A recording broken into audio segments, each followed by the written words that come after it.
It is the Sun City Leatherheads podcast coming to you live from El Paso, Texas. I am JD Cercelli, and this is Danny Ramirez. Danny, how are we doing today? What's going on, Jay? I'm doing well, man. Just dealing with some crazy allergies this week, but other than that, I'm doing pretty Oh good. How are man, you? I'm not bad. Counting down to Saturday, it's going to be a mixed bucket of emotions, but allergy season is upon us, so that's not cool. I'm surprised I haven't got hit with the bug yet with allergies, so I'm kind of grateful for that. Yeah, Sheesh. hopefully you don't. Woo. Yeah.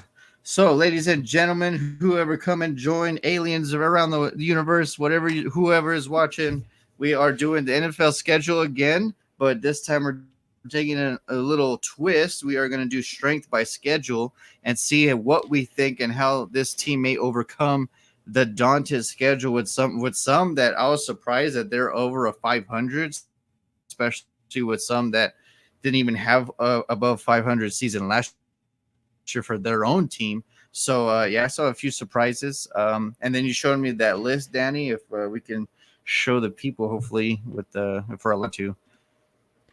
Yeah, and for those that don't know or aren't aware of how this is determined, right, it really goes back to the year prior in terms of how well they perform. Like, so a lot of the teams, for example, that are have an easy schedule typically had a down year the year prior. So they take that into consideration as they do the schedules, and of course, they don't want to give those teams that struggled the year before another difficult schedule, and hopefully that creates some parity amongst the different teams in the league. So as you'll see here, a lot of these teams are ranked by strength of schedule. So this is the winning percentage that you see on the right here. So they take that into consideration overall to determine who has the most difficult and who has the easiest schedule. So you can see there, the Browns have the difficult schedule. And if you scroll way to the bottom, you see that New Orleans Saints and the Falcons both have the equal in terms of easiest schedule there in terms of opponent. So with that being said, I guess I'll turn it over to you, Jay, so you can kick us off with this here.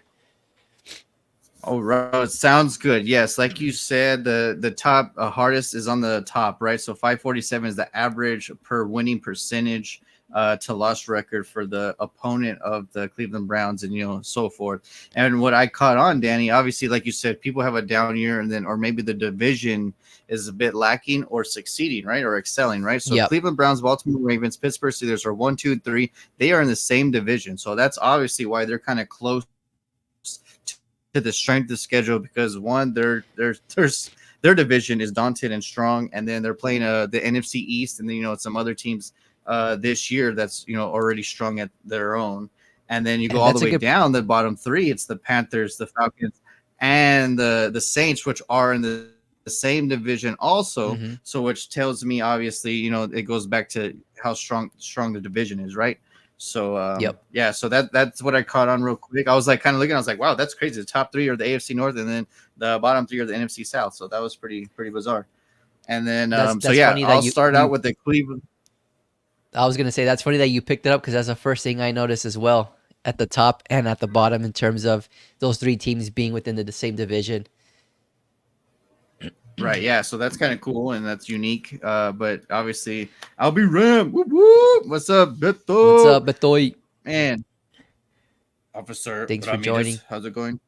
Yes, sir. All right. So the Cleveland Browns, ladies and gentlemen, I say, even though that they have the strongest by percentage schedule, that they wind up third.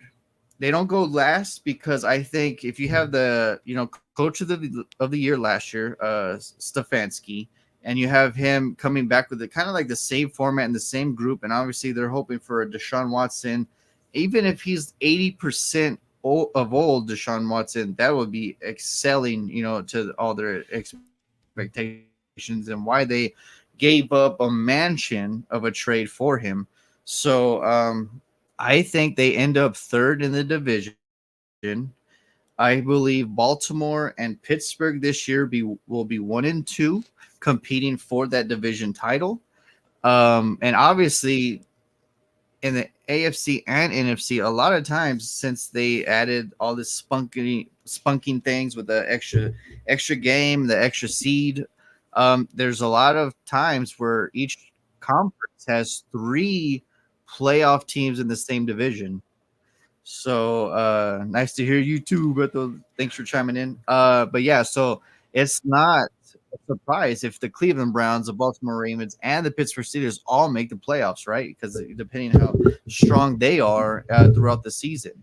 And like I said, they played the NFC East this year. Of course, they have a few other games that are from different conference and divisions. But the AFC East, and then within their division, I mean, it's going to be a tough task. They played. We saw last week they played Dallas the first game of the season, which is, Dallas has been what 12-5 the last several years, so it's no easy task just to start the season for the Cleveland Browns. But I believe that they end up third, possibly pushing to make the playoffs. And since the AFC as a whole is stronger now, because people want to punch Kansas City in the jaw and try to get rid of them, the AFC is going to be stronger. So Cleveland may not make the playoffs, even with a decent record at third. So of course the math is what 9-8, 10-6, maybe. Um, no one could be even right anymore. So it maybe 8-9. They're at the brink of like all expectation. They have a great defense, so it's going to be an interesting thing to watch. Cleveland, Baltimore, and Pittsburgh and Cincinnati, like just the juggernauts of that division, just throwing haymakers all year, especially against each other, right? So I believe Cleveland ends up third, and they're off to the races and hopefully try to squeeze into the last playoff spot later on in the AFC race in December.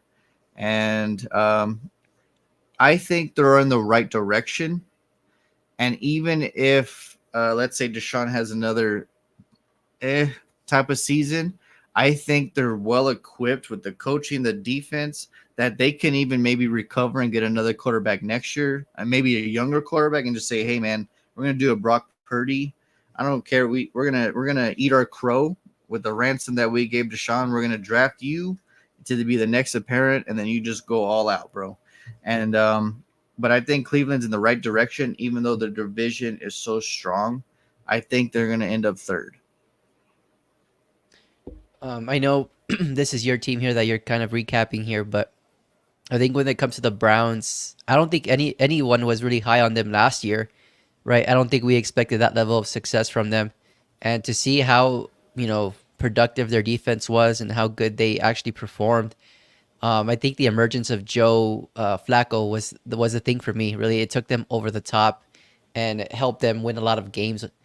Now that they don't have Joe Flacco, that's what I guess I question in terms of, are they going to continue that level of success? Watson is capable of being that quarterback. He is, but he hasn't shown it consistently. And I don't know if what Deshaun Watson we're going to see for the Cleveland Browns. That's why I probably have them last rather than third. Um, that's the only, I think, weakness I see, right now at the moment. So yeah, I mean, I agree with you with that division itself is going to be very difficult, for anyone to kind of hold that top spot there. Everyone on that division is really good, and the Browns definitely have the defense to be in a lot of close games. It's just the quarterback, I guess that's what makes me not believe in them, I guess.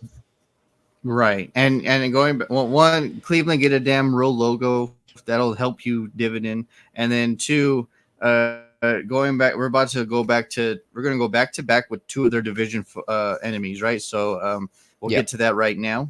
And so you're at number 2 with Baltimore. How do you see Baltimore within the division and then the actual conference with that schedule?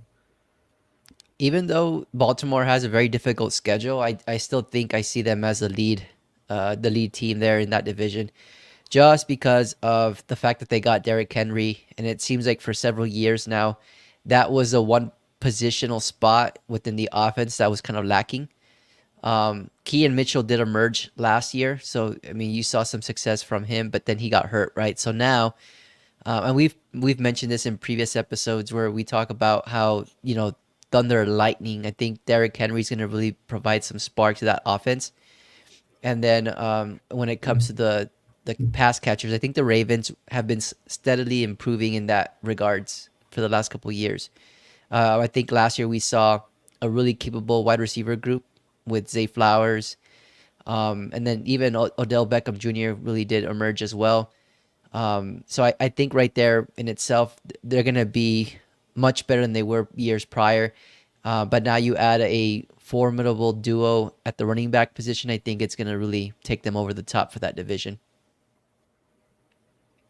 Okay, so I think we're pretty much on par with number one, like in that division, right? Like I think Baltimore, I think towards the end, like I think it's going to be a dog fight through all four teams the whole year, but I think towards the end, I think Baltimore will get that 1 or 2 game lead to like just keep the division win, right? So yeah, and it's tough because Cleveland and Baltimore, obviously, and Pittsburgh, I mean, it's going to be tough for them to, rally up some wins to actually win the division.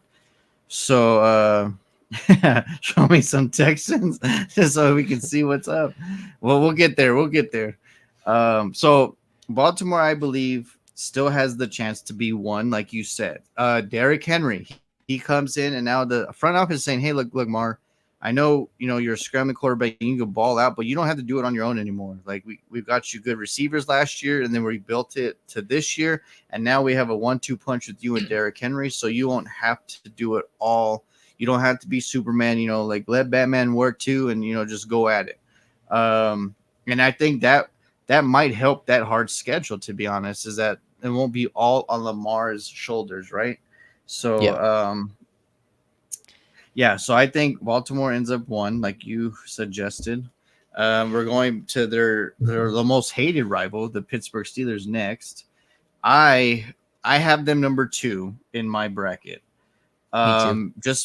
Just because of like the new Russell Wilson, the Justin Fields, Patrick Queen, they already had a good defense and they were competitive all year, even with some major inconsistent quarterback play, right? So like you actually, I mean, if Russell just doesn't turn the ball over and if he can be like 70% old Russ, then Pittsburgh's gonna cook. And Mike Tomlin's a good coach. Pittsburgh's always like a well-oiled machine, right? Like it's just like 1 or 2 pieces missing, so where they can just really take that daunted leap, right? So I think this year is that year, and like what helps is that Cleveland and Baltimore have such a daunted schedule, by percentage wise over them, then that would help them to try to like leap their a division foe to that spot. So I have number two. So if you agree with me, if Pittsburgh number two, obviously then 3 and 4 are the only parts where we differ. But how do you assess the Pittsburgh thing that I've been trying to kind of get to? I think I'm really excited to see how the Steelers perform this year. I think to your point, right, they did improve their defense, and I think they've gotten better by adding what's his name, Patrick Queen to the defense, right, that middle of the Oh yeah, defense. I think that's going to take them over the top in terms of coverage goes, in terms of being able to stop the run even better. And they weren't bad as well last year. And so now that you add two capable quarterbacks in Justin Fields and then Russell Wilson, I think it's just going to elevate the offense. And I think it's going to complement each other very well. And so, yeah, to your point, I think they will be number two. And it wouldn't surprise me to see the Steelers actually be competing for the top spot in the division, because they're capable of, being in every game with Mike Tomlin kind of leading the team. I think the only question mark that I have is Arthur Smith, right? What kind of Arthur Smith are we gonna get calling the offensive plays for the Steelers? right. It can't get any worse than Matt Canada, but still, you just don't know. And going back to like the Pittsburgh Baltimore rivalry, right? Like there's at least one team that can solidify and say that for the last 20 years we've pounded on Baltimore sometimes when it mattered most, right? So that'd be the Yep. Pittsburgh Steelers. So yeah, so it's exciting to watch. And like you said with the Lamar, like Pittsburgh added to their offense also, even besides the quarterback, they drafted a receiver, right? So like you get picked another number one receiver possibly just to add to their spunk. And like I think Pittsburgh's, and it's weird too. Like I've been giving them a lot of love, even though I'm a Dallas Cowboy fan, but I have to look at it as an overall perspective. This is why we do this, right? Like this is why we talk about the NFL, not just our teams. And Pittsburgh has done exactly what they needed to go back competing for that division title. Yeah, I agree with you And there. so this is awesome. You're about to get number 4, which is your most hated division rival, the Green Bay Packers. How do you see their future? I may hate them, but I'm fair. I'm not one of those fans that's just gonna trash them just because I don't like them, right? But the Packers, I mean, they showed us last year that they didn't need, Aaron Rodgers behind center to have success. And I think that they're going to build upon that. They're going to build upon Jordan Love being that person to lead them. And if you look at their free agency signings, right, that shows that they're also trying to improve the team from a defensive standpoint. Um, I think that even though they have a very difficult schedule, they're going to be able to compete. Because the one thing I did notice in their schedule is, yes, they have hard teams within that schedule, but they're kind of spread out throughout the whole season, right? They don't have those tough stretches where they see 3 or 4 teams back to back to back, and of course it leads to like a losing streak. I think their schedule worked out perfectly because it's spread out throughout the whole season. And yes, they may lose some of those tough games, but a lot of those other games are going to be able to compete and hopefully win, or hopefully not. But yeah, I think that just the way that it's kind of been put together, it's really going to help. And that just, I guess, to kind of bring home the point there, it's when it comes to the schedules, it has a lot to do with how these games are kind of put together within the schedule, right? Because there are times where teams have to go in a very difficult road trip, right? Where they're away from home for 3 straight games, and then they're playing against very difficult teams, or they're playing in cold weather games, right? In this case, of course, the Packers, the cold doesn't phase them. But I guess what I'm trying to really bring home is the fact that sometimes when I guess teams have a schedule, it really just depends on how it kind of plays out within those types of scenarios, right? Where they're able to take advantage of those situations and those easy stretches. And I think the Packers are able and capable of doing that. So I'm going to say they have success, even though they have a very difficult schedule. They're going to be competing in the NFC North. That's a given. And then also, I mean, they play a lot of the teams that we play within, the NFC West. And so I think that, they're going to have success, just like probably the Lions are going to have success.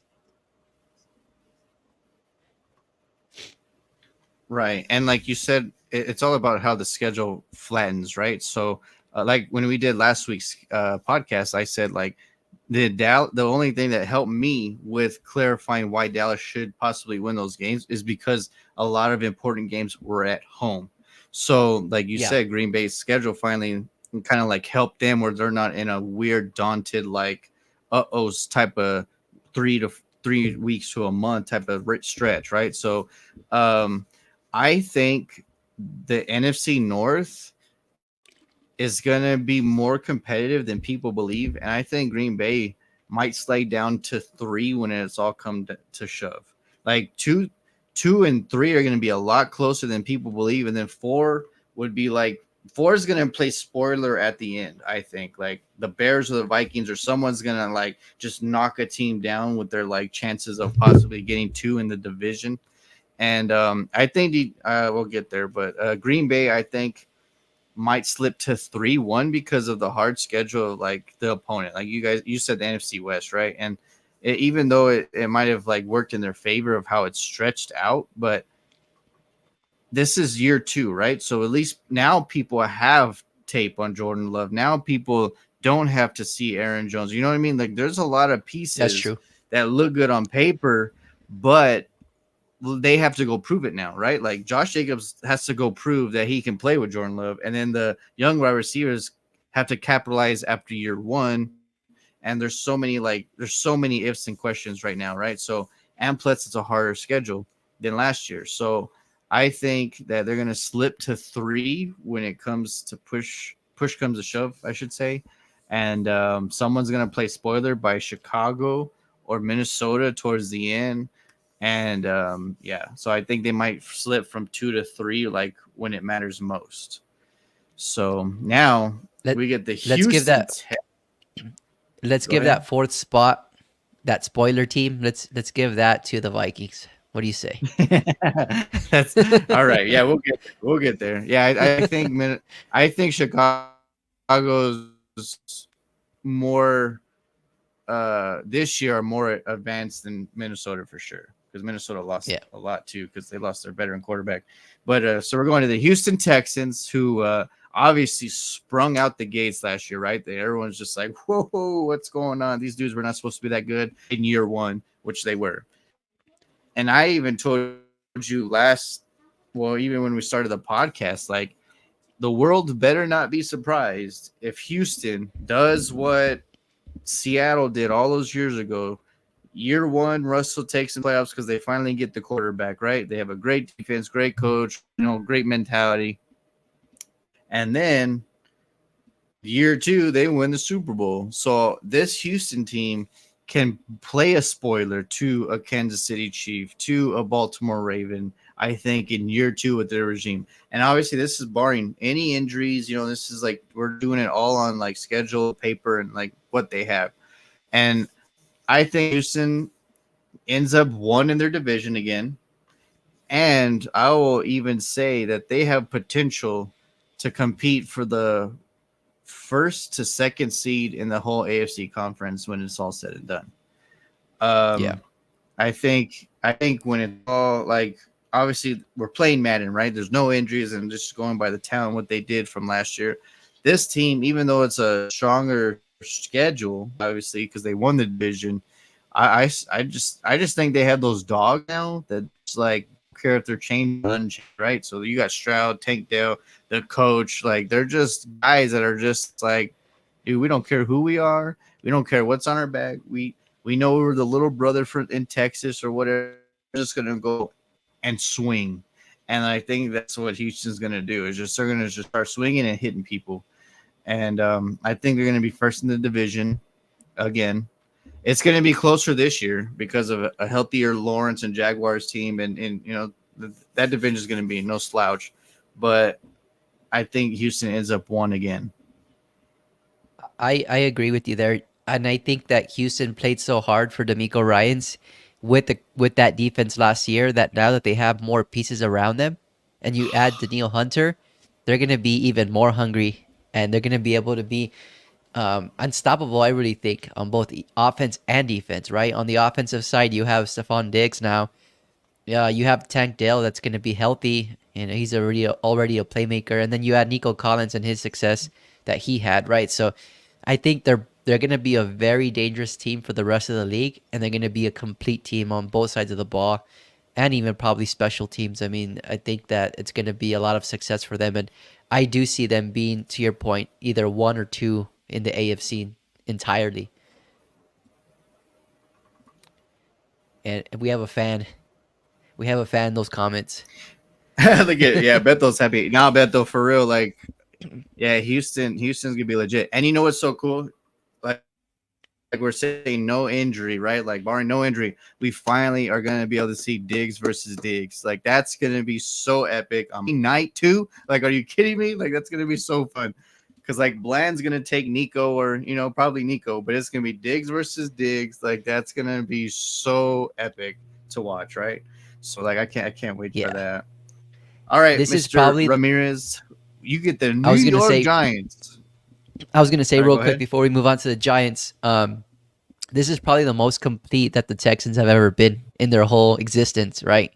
Even going back to the Matthew Schaub or Matt Schaub, right? That was his name, Matt Schaub. I Yeah, think match up. this is gonna be Oh, a defense hands that is down. a Super Bowl contender.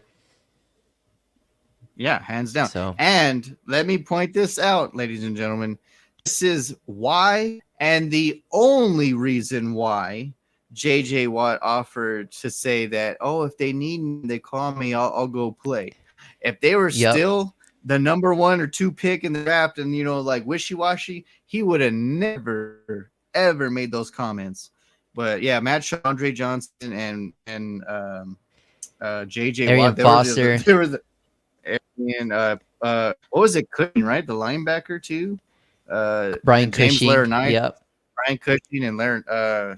James Laurinaitis too, right? Was one of the I linebackers. think I think Laurinaitis was with the Rams. I don't think he ever played for the Texans. But of course, you And had what's Brian Cushing, you had D'Amico Ryans. Even it was just there was another linebacker that had that like James Laurinaitis type of name, but he got injured. But he was supposed to be he was good when he was healthy, but he just got injured. Man, I can't remember. Me and my uncle used to talk about him all the time. Oh man, I'll have to look it up though. But yeah, he was good when he was healthy. All yeah. right, Danny Ramirez, you get the New York Football Giants. I struggle with this one. Like it's hard to predict them because I don't know how they're gonna, I guess, perform on the offensive side. That really determines everything, right? If Daniel Jones goes back to the 2022 version of himself, I think they'll have some success. But I don't know. He gets hurt too much. It seems like teams know how to play against him, make him nervous, and make him go crazy in terms of throwing interceptions or fumbling. Even I think he has a problem with fumbles as well. But I think why I kind of struggle with giving them success or making them struggle is the fact that their defense right now, the way that they've improved it on the offseason, right? They got Brian Burns through a trade. They've been able to, I think the last 2 years, been able to build upon that defense, right? Getting linebackers like Bobby Okereke. I think I'm butchering his name, but he came from the Colts and he showed flashes last year. He was a very productive linebacker for them. So right now, the way it shows on paper, right, they have the ability to be a really good defense. But again, I guess based off of their strength of schedule, right, it's not easy for them. And like I was mentioning before, they're one of those teams that have 3 or 4 games back to back to back that are very difficult to win, right? And then plus you add the NFC East, that is going to be much more improved, right? You're going to have the Commanders that are going to be a tough out. They're not going to be a slouch anymore, I don't think. And then you have the Cowboys that have been beating them pretty single handedly, like every year, easy. And then you have the Eagles that, of course, got better on defense. So based off of all those factors, at this moment, I would say they're going to struggle, and they're not going to have the success that they need to have to earn a playoff spot. For sure, they're not winning the division, I don't think. But playoffs, I say no. All right, so what's crazy is these young Giants fans that were like all Eli and all them, and now they're gonna really see what it feels like to actually try to rebuild a franchise to a Super Bowl caliber team, right? And coaching staff, because this year Dayball's on the hot seat and Daniel Jones are on the hot seat. Like there's no question, ins, outs, or buts about it, right? So, Yep. and what's bizarre, Danny, we're talking about them struggling last year, them being the last year in that entire division. Not. We're not talking about conference. We're talking about the division, and yet out of the NFC East, they have the hardest schedule. Like, isn't that the craziest thing? So, that I don't understand, but whatever. Um, that's bizarre to me. But yeah, like you Yeah. said, it depends what Daniel Jones shows up, right? Like, is it Fumble Rooski or is it like, like just, and you're going back to like, I don't think he's ever beaten the Cowboys. Like, and this is me taking out me being a Cowboys fan. Like, I honestly don't think he's even come close to beating the Cowboys. And then for some reason he balls against the Eagles. Like he'll compete with them. And yeah, the Commanders are going to be way better. So like, yeah, like Daniel has to show up. Like this is his make or break, like deal or no deal, right? Like this is it. Yeah. I think they're last again, like you said. Like I think Washington's gonna be major improved, and as frustrating as Dak is to me, I think Dallas is gonna compete for that division title, and then of course Philly's Philly, so like they're not gonna go anywhere. The Phillies, what is it, the tush push might be way different because you don't have that all pro center like the Hall of Fame. Like if your best player is a Hall of Fame center and you lose him, people don't realize how different that's gonna look and like how it feels. Because Yeah. you look what the year that Frederick retired for Dak, like Dak was a bit shaky at times because the center is a lot. Like he controls the gauntlet of the front. So yeah, we'll see how that pans out for Philly. Because last year I was telling them all the young people in the defense, but now like you don't have your solidified offensive line. So you brought a few people back, but we'll get to that. So we stay in New York, Danny. We stay in New York, and we got the Buffalo Bills. No one circles the wagon like the Buffalo Bills. But we talked about how daunting their schedule was when we were looking at it early on, and which was bizarre. Is we thought they had the hardest schedule when we were first looking, but I guess Yeah. Cleveland got that mold. But man, Buffalo's just I talked to a Buffalo fan recently. He's cool. His name's Vince, but good friend. He loved the draft. Like he said that we got depth and we got everything we needed, and I was just like, okay, like Buffalo Bills fans are still super optimistic, which is cool. I just, man, I'm scared. I'm worried about this because the Patriots is about to be right under on the list. I mean, they're not gonna. They always play Buffalo good. Like Bill Belichick ain't there. That'll probably be the bottom of the barrel. But Buffalo has to play Miami twice, New York twice. We're looking at a healthy Aaron Rodgers, and then you still have a great, hard schedule to go with. We'll see how that back-to-back-to-back stuff happens. Like you said, like does it pan out for Buffalo or does it hurt them, especially towards later? I say, man, I think Buffalo is going to be competing for 2 or 3 in the slot. I think New York is going to be so much better with Aaron, of course, Rodgers healthy. Miami, if Tua stays healthy, they're not going to go anywhere. But yeah, you already have a hard schedule. You have a good division. I mean, the Patriots are wishy-washy right now, but they're still going to add depth. And you got to play two division rivals that are possibly fighting for the 3 or 4 seed in the AFC completely. So I mean that is not going to pan well. So I think Buffalo's scratching third, if not second, but I don't think they win the division this year like they've been doing. Yeah, I'm in agreement with you. I think, and I looked at their schedule prior to jumping on today's podcast, and yeah, to your point, there's a lot of games that fall back to back. Like there's a stretch where they play the Texans and then they play the Chiefs, and then you talk about the you talk about the Dolphins, you talk about the Jets, right? They're both going to be much improved this year, I think, and they're gonna make it very difficult. Plus, they already know each other, right? In playing within division opponents, always know how to play each other. Right. So I think that it's gonna be very difficult for them to have that same level of success that they've had these last couple of years, where they're able to have some. Oh, I'm talking about mainly last year, right? Where they started off kind of rough. They started off kind of up and down, and then they figured it out towards the end and still won the division. I don't think that's the case this year. I don't think there's an opportunity for them to start off wrong, like start off bad, and then still compete against the Jets, still compete against the Dolphins late in the season, I and win agree. those games. Yeah. Oh man, I had a good point right now, but it left me. But yeah, yeah, like you said, like you can't just and then like you said, if you play the Texans and then you play the big brother that beats your ass in the playoffs every year and every year, like you know what I mean? Like that's gonna be rough. Yeah, And all those new faces in secondary, like the youth, like what happens when it starts getting frustrated? What happens when push comes to shove and things get a little tense? Like, do they bounce good or do they bounce way off? And like Josh Allen, oh, that's what I was gonna say too. Like in those games, the Jets, the Dolphins, like there's gonna be competitive games. They don't want to go into overtime because I don't know what it is or what curse that Josh Allen made with the football guys. He has never won in overtime ever, which is the most I didn't know that. bizarre stat because yeah, so it's so weird. Like he can ball out the whole game, but if they go into overtime, for some reason his team will just flat out flatline. And I don't, which I don't get, but yeah, he's never won in overtime. And now, I mean, you're comparing, like, let's say you compare him to the Dolphins, right? On the offensive side, his defense for sure, I don't think is going to be as good, and they're not going to keep him in games like they once did. Now it's going to be on Josh Allen to have those shootouts against the Jets, against the Dolphins to really have a chance.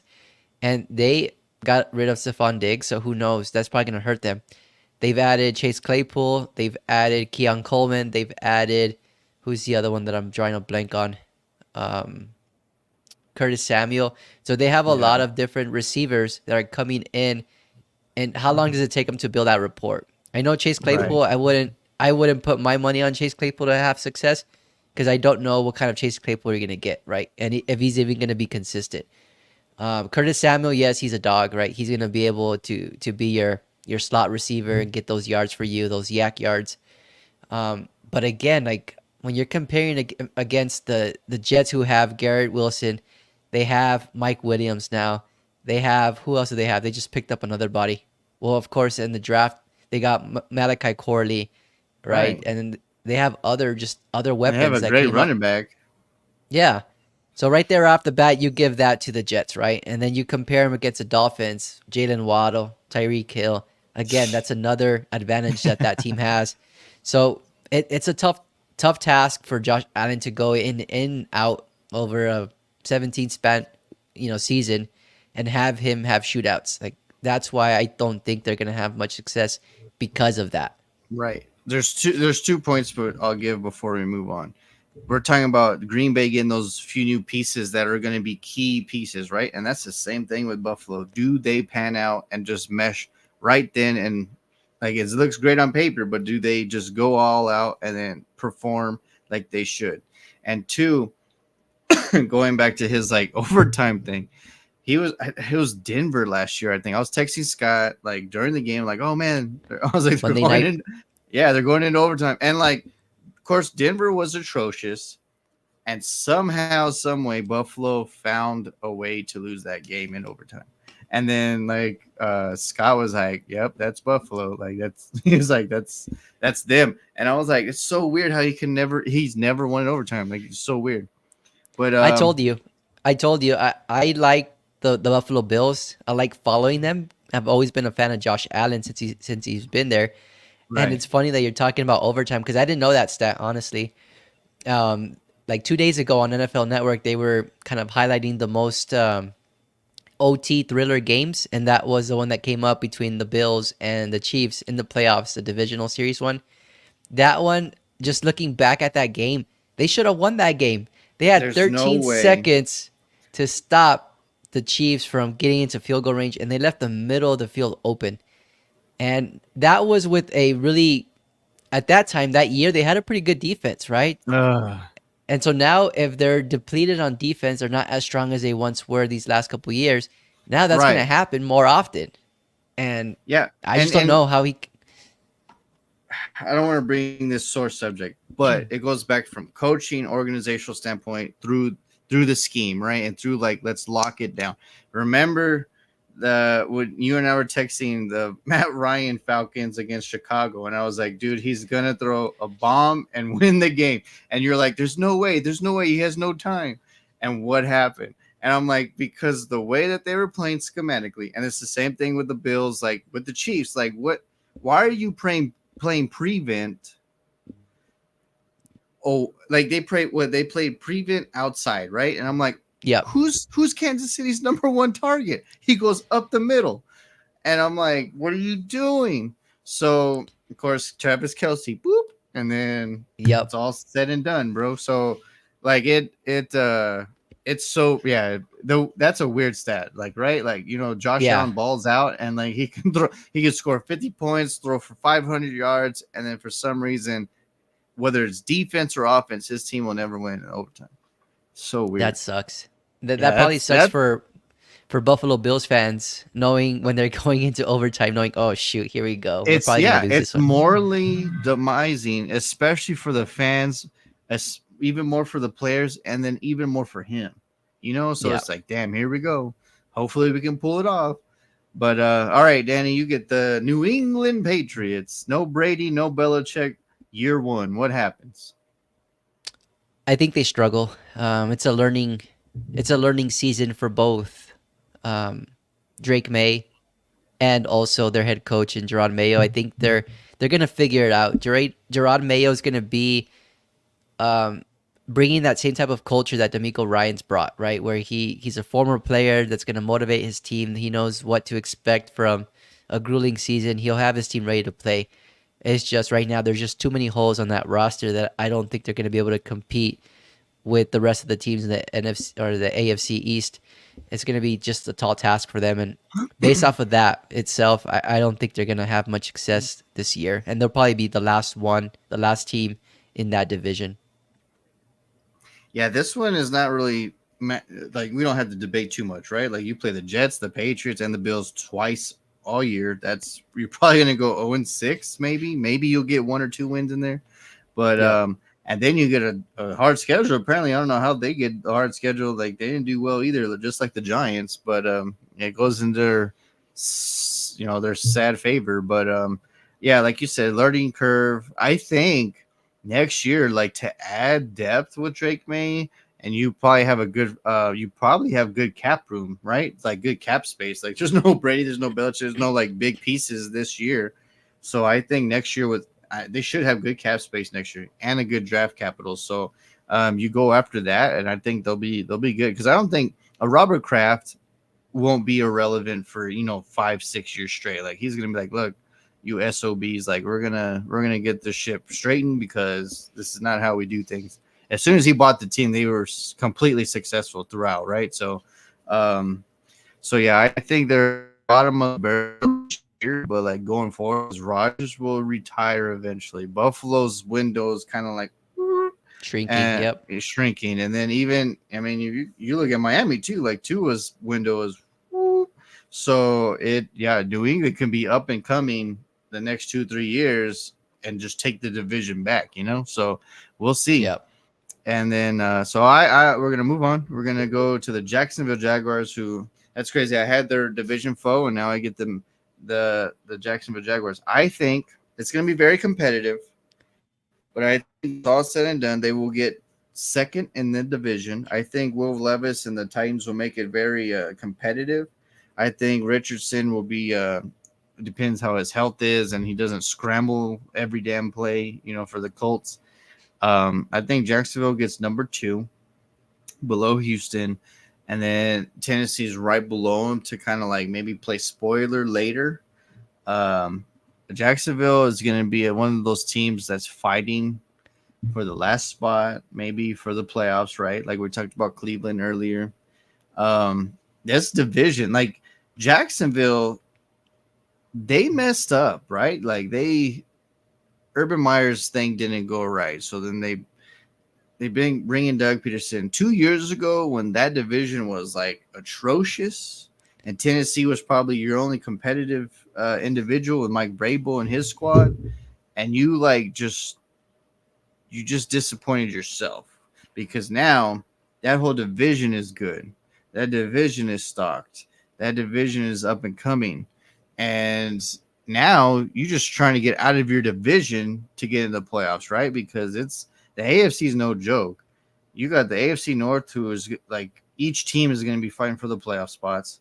You got the Chiefs, you got the Chargers that are not going to be a joke. You got the Jets, the Bills, and the Dolphins we just spoke about, and then now your own division. You got the Texans, the Jaguars, and the Titans, and possibly the Colts, depending on how his health is and stuff. So I think Jacksonville gets 2, and it's just like, oh man, let's pray that we win today, the last game, and then we hope someone loses so we can sneak in to get that 7th seed. So or whatever it was, that new spot, the wild card spot, and then so I think Jacksonville gets 2. What do you say? I agree. I think that's where I would have them as well in terms of placement in the division. I think their defense is much improved in terms of success, right? And playmakers. I think they added Eric Armstead. They've picked up a couple of their pieces in the free agency. So they've always been I guess it depends, right? They're not consistent in defense. That's the only bad thing about them. But now, hopefully, with these pieces that they've gotten this offseason, I think it will make them more likely to be consistent. And if they are, they're going to be a tough team to play, no matter if you play them in Jacksonville or you play them on the road, Right. because of their defense. And then on the offensive side, they've added Gabe Davis, right? Of course, they got rid of Calvin Ridley, but still, they have Gabe Davis that pretty much replaces Ridley. And then you also have Christian Kirk that had a down year last year that will probably elevate again this year. And then they added AD Mitchell this offseason as well. So I think, I think that Trevor Lawrence is running out of excuses now. It's now time for him Right. to take that step and become one of the top quarterbacks in the league. And what I don't get is there's been a lot of rumors, and I don't know if they're true or not, but I've been reading that the Jacksonville front office, they want to go ahead and re-sign Trevor Lawrence to a bigger deal. And that's risky in itself because he hasn't shown you to be able to take you past the first round of the playoffs. Right. And he should be able to now. He has the weapons around him. He has a running back committee.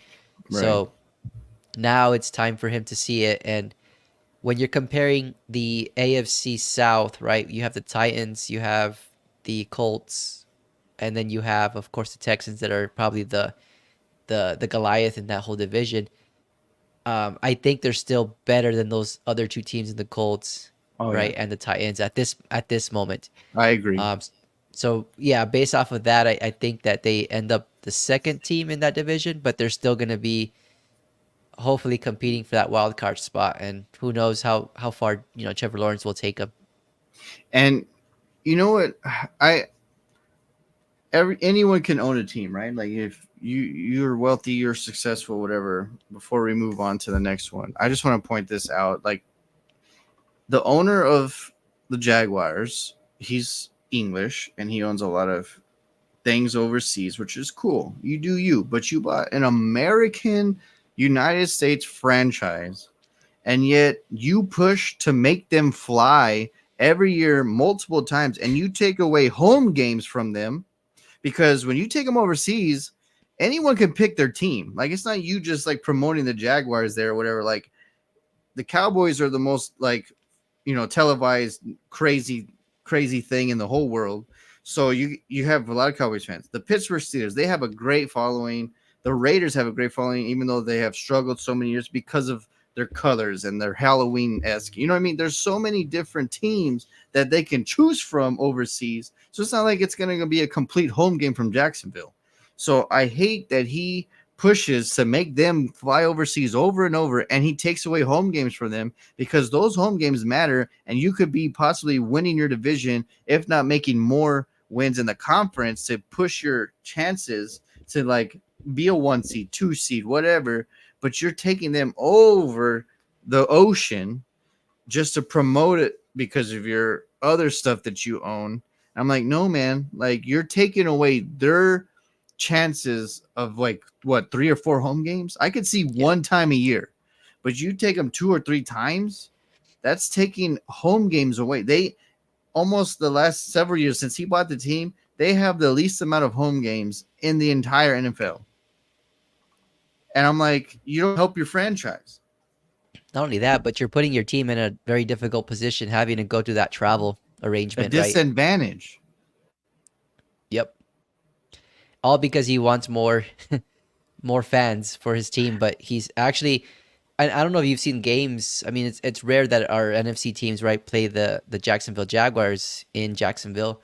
Yeah. But from what I can see week over week, it seems like their stadium's not packed, right? And I think that really does hurt to your point. It does hurt the fandom, the following of that team because Right. it's just they're never there or We're they're not we're winning the enough games. we're the Jacksonville English Jaguars. Like, you know what I mean? Like you don't keep them home to really like, hey man, let's lay down the law. This is our home. Let's make a home stand. Let's go. Like these It I wouldn't surprise me to see them be a London team. There's you know been what? When he bought the team, I was really worried about that. And he swore, and he better keep his damn word. He's like, no, I'm going to keep them in America because it's the NFL, the National Football League. And I was like, bro, you better, because I'm going to be super pissed. I was like, one, it's just the flights itself is going to just hurt different teams. But I'm like, you take away home games from them all the time. And that's not going to help your chances, especially push comes to shove. When late November, when you're gonna go to fly to damn London instead of just staying at home and bringing a team that doesn't like your Florida weather, like, hey, let's get a Denver team or let's get an Ohio team that doesn't like this Florida weather. But no, let's just go to New England where it's going to be cooler, where it's going to be like more time for rest for them technically. But instead of just flying them south to Florida, where it's a humid and ganky feel, like you're not helping your home quality.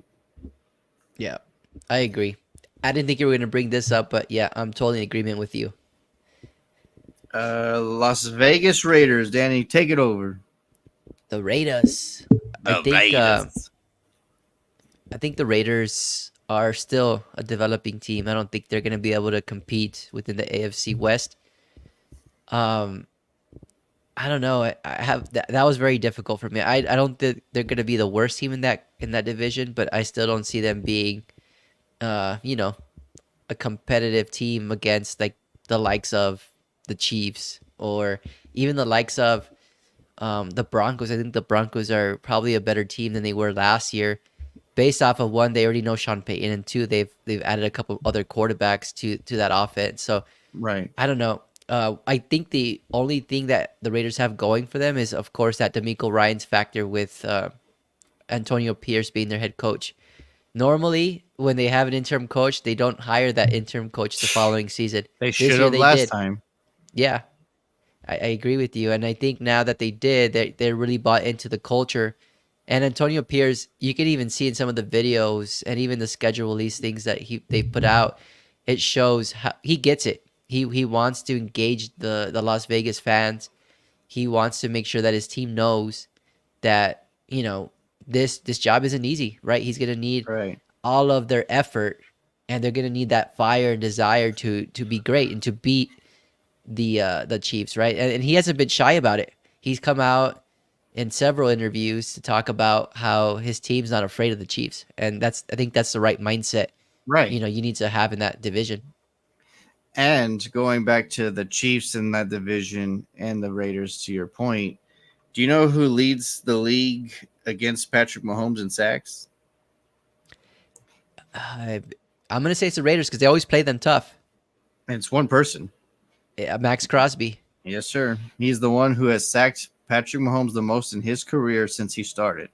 And you add a Wilkins and you add some pieces to trying to go through that depth. Now we're gonna see what Gardner Minshew and O'Connell's made of, right? So if O'Connell ain't it, they're gonna be like, all right, Minshew mania, you're up, kid.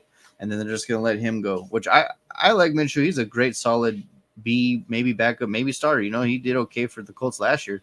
They were one game away from making the playoffs. So I mean he had them competitive.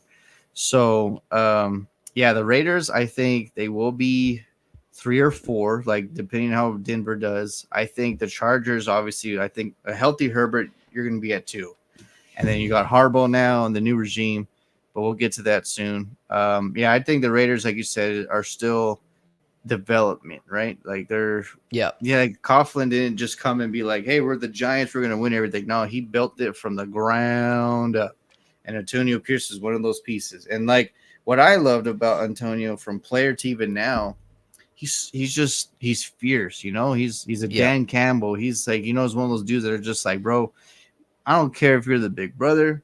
I don't care. I mean, I don't care if you're a king. Like, if we have to swing at you, we're gonna swing at you. And like, I love that mentality. So I do too.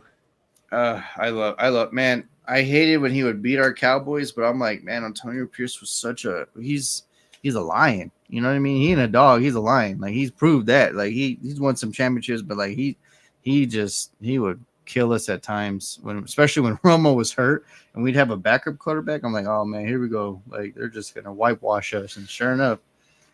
But so we get the Detroit Lions. All right. So I think this team right here, like we said, on paper, no setback, no injuries or whatever. This team could represent the Super Bowl in 2024 for the NFC. I truly believe it'll finally be the Detroit's like possible heyday year. Like, they don't have any setbacks or anything. This could be the year that they just take that leap, because, like you said last time, San Francisco lost Super Bowl, and last time they did it, the last few times that they did it, they just have a weird year. And then Yep. you don't know what you're going to get with Green Bay. Dallas and Philly are probably going to beat each other up. So, yeah, like, I think Detroit is going to be first in their division, which is yours, obviously. But I think that they have a great chance to. Man, your allergies they're tricking you, huh? They're, Can you tell? yeah, but yeah, your Detroit Lions that were your little puppy dog for so many years, for the last forever, are finally alive, right? Like from a little kitten to that ferocious lion. They went from Simba young to Simba grown up to like, I'm going to take this damn kingdom.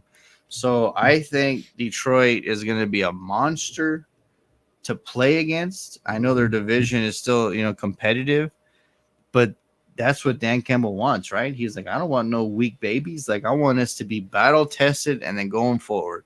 So, and then they just added pieces they subtracted, but by addition also, right? So, Yeah. yeah, I think Detroit's going to be first in the division, and I think they could possibly just be representative of the Super Bowl. They've subtracted, but they've added some good players to replace those players that they got rid of, right? So I think their draft was really steady. It was really good, and they got picked up really good cornerback in Terry and Arnold. But from the offensive side, I just don't think we've seen the full potential of their running back. I'm trying to blank on his Gibbs. Gibbs. Yeah, I think And Gibbs imagine if he shows it this year. he will. He will. I think, I wasn't too sure about how that duo was going to work between David and Montgomery and Gibbs, and it worked. Like they figured it out, right? They didn't ask Gibbs to do too much until he kind of got the speed of the game, and then he just took off from there. Whew. And what I like about him is, man, he could be used like a Alvin Kamara, where he's explosive off those little dump off passes to the Bubble side. screens. Yeah, that too, man. They're dangerous. And Yeah. of course, he showed his shiftiness there. It kind of reminded me of Marshall Faulk, honestly. So yeah, I think they're gonna be. I'm gonna say right now they're gonna be the leader for that division. They're gonna beat probably the Packers twice. They'll probably beat us once. But Where's Gabe? yeah, Where's Gabe? but yeah, no, I'm in agreement with you. I think I wouldn't be surprised to see them in the NFC Championship and actually winning to go to the Super Bowl, which will be pretty cool because we've never seen that before. Right. Like, yeah. Like, if I'm a Cowboy fan, but if I could choose anybody else in the NFC to represent us, like Detroit, bro. Like, I mean, it's their time. Everyone deserves at least one championship, even if I hate them. You know what I mean? Like, no one wants to be Yeah. that one team to be like, man, I've never won, guys. Like that's just not a good feeling. So I want Detroit to, like, if it ain't the Cowboys, like, I want Detroit to be representing us for sure. But yeah. So Detroit Lions, I think you guys are, yeah, like you said, Gibbs and Montgomery. And what was cool is, like, when they drafted him, I'm sure, because Campbell's a person, right? A people's person, I should say. And he's probably like, yo, man, we're gonna draft this kid Gibbs, but y'all gonna be cool with each other. Cool. Click. Yo, we're drafting you, but you're gonna be cool with Montgomery. All right. Click. Like, that's just how McCampbell works, right? Like, he's just like, bro, we're gonna show up and we're gonna be one unit. I don't care who's your name. I don't care where you came from. We're a Lion, and that's it. And like, that's the mentality I love. So, Danny, I agree. You get my beloved America's team, Dallas Cowboys. What do you say, sir? They're going to be a laughing stock this year. No, we've been laughing stock for 30 years. What do you mean, stupid Jerry Jones? God, that's a mentality, yes, sir. I think they're gonna be number 2 in the division, and the reason why is because the Eagles, right? They've been able to show that they've had a grasp in that division for several years now. I think what really hurt the Eagles last year was the fact that they had a lot of injuries on defense, and that showed up. Now I think they understood that, and they revamped that defense. So based off of that, I think they're gonna have the top spot. But with the Cowboys, they're gonna be right there with the Eagles. There'll probably be a game or two back from the Eagles. So their matchups are going to really matter when they do, play each other. And the Cowboys, I think, with their defense, I'm interested to see how they perform with Mike Zimmer as their defensive coordinator. The great thing is you got, Diggs back this year, and then you have, you've added some pretty good pass rushers So the teams there, they are familiar with each other. They've been playing with each other for 2 to 3 years now. So it's going to be interesting to see how they all kind of have that cohesiveness with Mike Zimmer kind of calling those plays. But offensive side of the ball, that's I don't really have too many concerns there. I think they're gonna be solid there. The only question mark, and I've said this in a lot of different episodes, is the running back position. What is that going to look like, and how effective is that going to be? I'm gonna go Uh, sign up right now. you Put should. me, put me in, coach. So I think even that with those question marks, they're still a good enough team to be that number two team in that division. Right. Um, and I honestly I wouldn't be surprised to see them have that win that division either, right? But for now, based off of the players that they have on paper, based off of the additions that the Eagles have made, yeah, I have the Cowboys at number two in that division. I definitely don't argue with that. Like I said last week, I was going off of when we played, why we played, and we played a lot of important games at home. That was like the biggest key for me, is that like a lot of big dogs that we need to play that's going to give us a challenge, we played them at home. So thankfully that was in our favor. But the reason why I can't argue with that, one, stupid Dak Prescott. Two, Dallas, the NFC East, has not had a repeat champion since 2003 and 2004. Look at that damn history, which tells me Washington or Philly. Washington might surprise a bunch of folks, but Washington and Philly are going to compete. And I think Philly, if the Cowboys don't win the division, I think it will be Philly. But we haven't had a damn repeat champion since 03 and 04. Like, that's insane. Yeah, that Every is crazy. year it has changed every year. So I'm like, damn. So yeah, I can't argue with you, I should say. Um Philly should win the division, honestly, on paper. But like that, you know what would be crazy? Because there's a lot of Cowboy fans right now that are just like, they're with me. They're realistic. They're like, what the bleep? So I'm like, dude, if we make the championship game, I would like, I don't know. I'll run for president. Like it'd be the craziest thing ever. Because I don't see us, besides me saying that they were at home in a lot of important games, to win a division back to back years. It hasn't been done since 20 years or whatever. And then it's just Dak. I mean, those big games, like, is he ever going to show up for one? Like, he's done some good things in some great games, like some important games. But I'm like, when it's like the Big Brother Niners, or like when it's just a team that's just like so gauntlet, like he just shrinks. And it's just like, well, are you going to finally, like, this is why we haven't signed you. And this is why CeeDee Lamb and Michael Parsons are not showing up to OTAs, because like they want contracts too, but you're 55 million damn contract for this year. 1 year is 55 million, which you probably don't deserve. It's Let frustrating. me let me throw this scenario out there. If let's say that this is the year that Dak Prescott beats those 49ers, this is the year that he takes you to the NFC Championship, would you feel comfortable in giving him an extension? Absolutely. If you get us to at least the championship game, then dude, let's go. We're gonna sign you. We're gonna sign CD. We're gonna sign Michael. All you three of you at the same damn time. But if we get two and barely scratch the playoffs, we're gonna be one and done. And then you're like, this is why we haven't signed you. Like, everyone's like, oh, they're determined to get a contract. Really? If they're determined, we would have signed him in the offseason, before the Yep. offseason, and we would have had more cap space to get the other players. So I'm like, nah. Like, y'all ain't fooling nobody. Not this dude. Not this Cowboy fan. But yeah. Second, I can agree with that. Just because there hasn't been a repeat division winner since 20 years. Like, that's That's crazy. a yeah, that's a crazy stat, man. That is so wild. So all right, so I get the stupid 49ers. Where's Dave? But San Francisco 49ers, like, they have the history, right? Like, of course, Cowboys, 49ers, they hate each other, but I can I can't hate what they've built. I can't hate that they're doing the right moves, unlike Jerry Jones, right? So, um, even though that they lost the Super Bowl, I still think they're going to contend. I think that they might slip to 2 in the division. The Rams or Seattle, I think, will be right there in the mix. Maybe the Rams, just because of McVay and Stafford, and they won the Super Bowl a few years back. So, like, at least they've seen the storm, right? They've weathered the championship mantle. I think San Francisco is going to be 1 or 2. This is a hard division to say, Yeah, it really but is.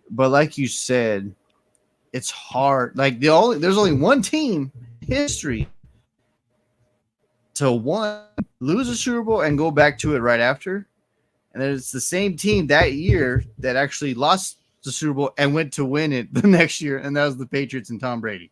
So let's let that sink in there for you. So out of the history of the NFL, there's only been one team ever to at least get to the Super Bowl after losing the Super Bowl. That's crazy. Like that's a wild stat.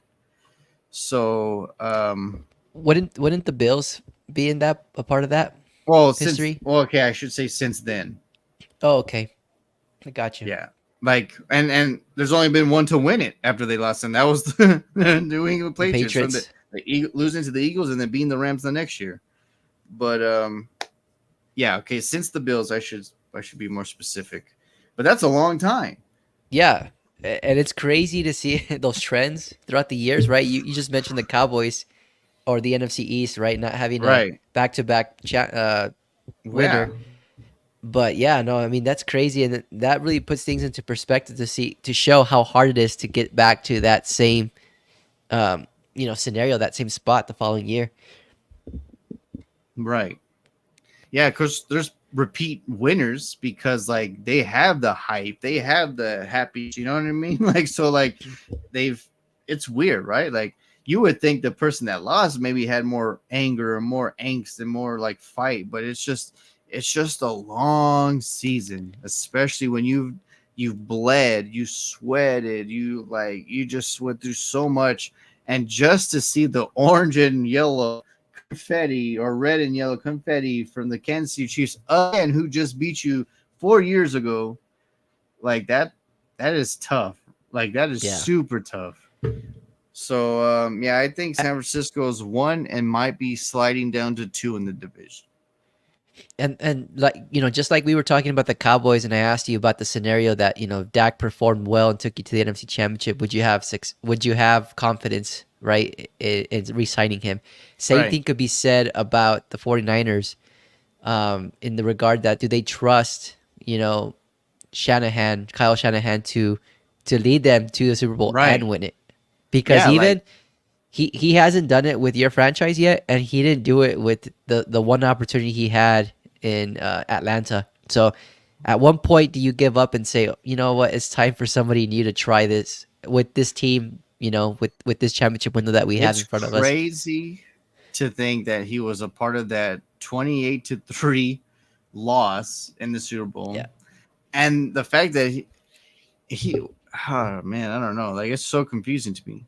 Because he wasn't a part of the defense, right? He's just an offensive coordinator. Like he's not the head coach or whatever.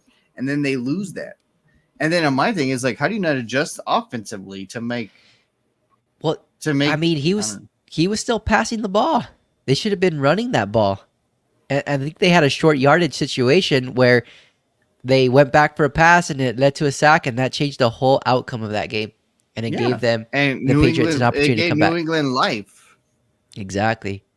So dumb sometimes. Like sometimes you need to take the X's and O's and just think logically.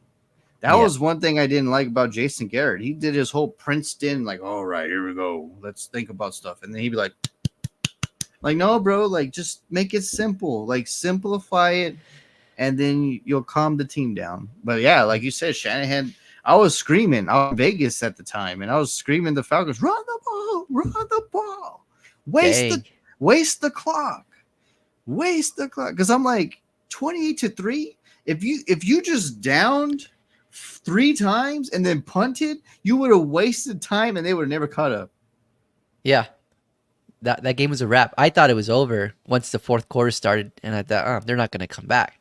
And all it took was one mental mistake to give Tom Brady some All you confidence. had to do was waste time all the time at that point. Just down it 3 times. Yeah, Oh I man, it's don't so get it. frustrating.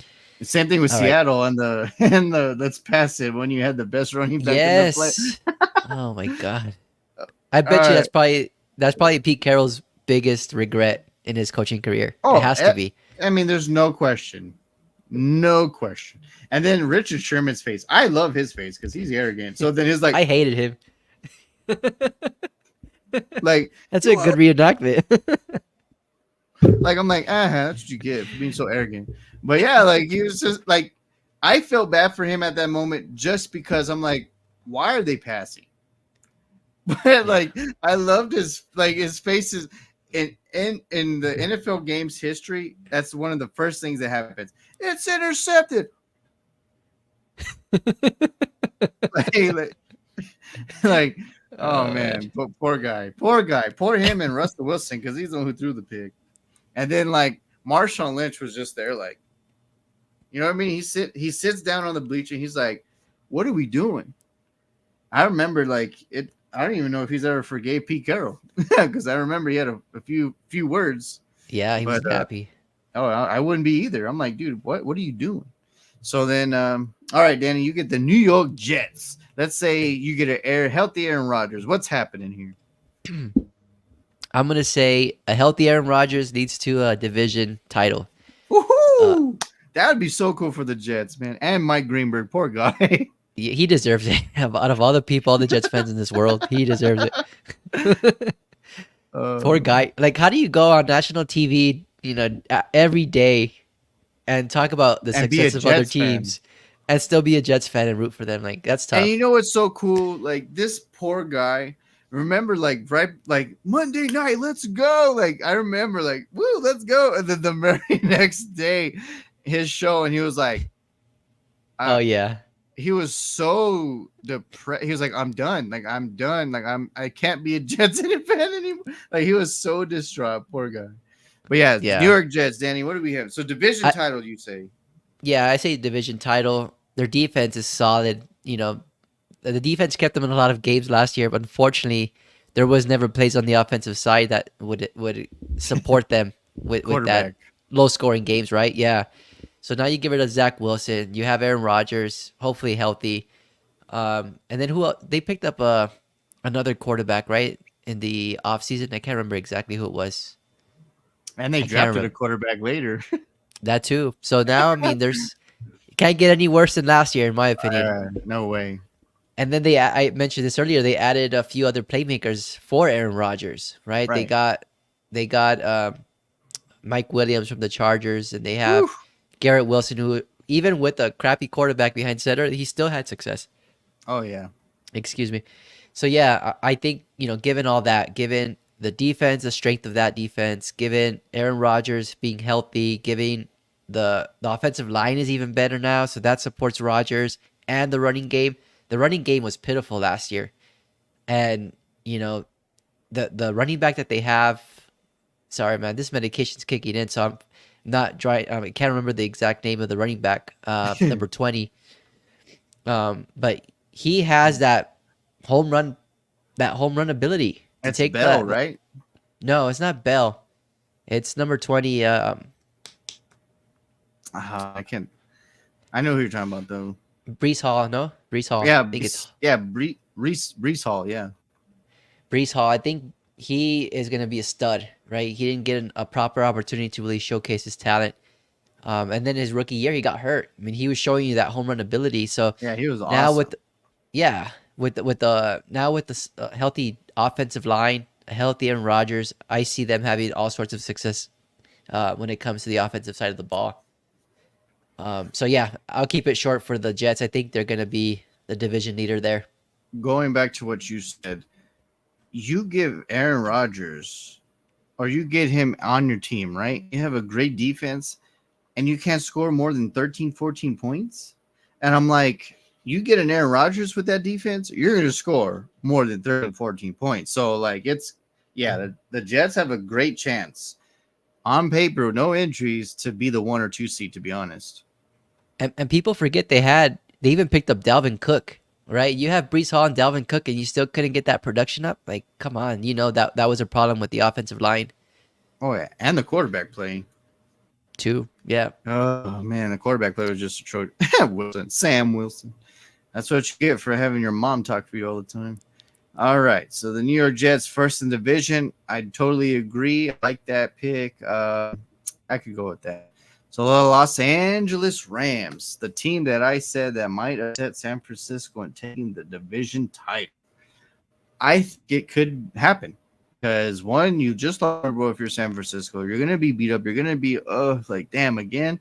And the Rams just won 3 years ago the Super Bowl, so let's not forget that. It's gonna be, and they surprised so many people last year, right? They, like we said with Sean McVay, the thing with Sean McVay, the San Francisco 49ers, and there's another team or coach we talked about.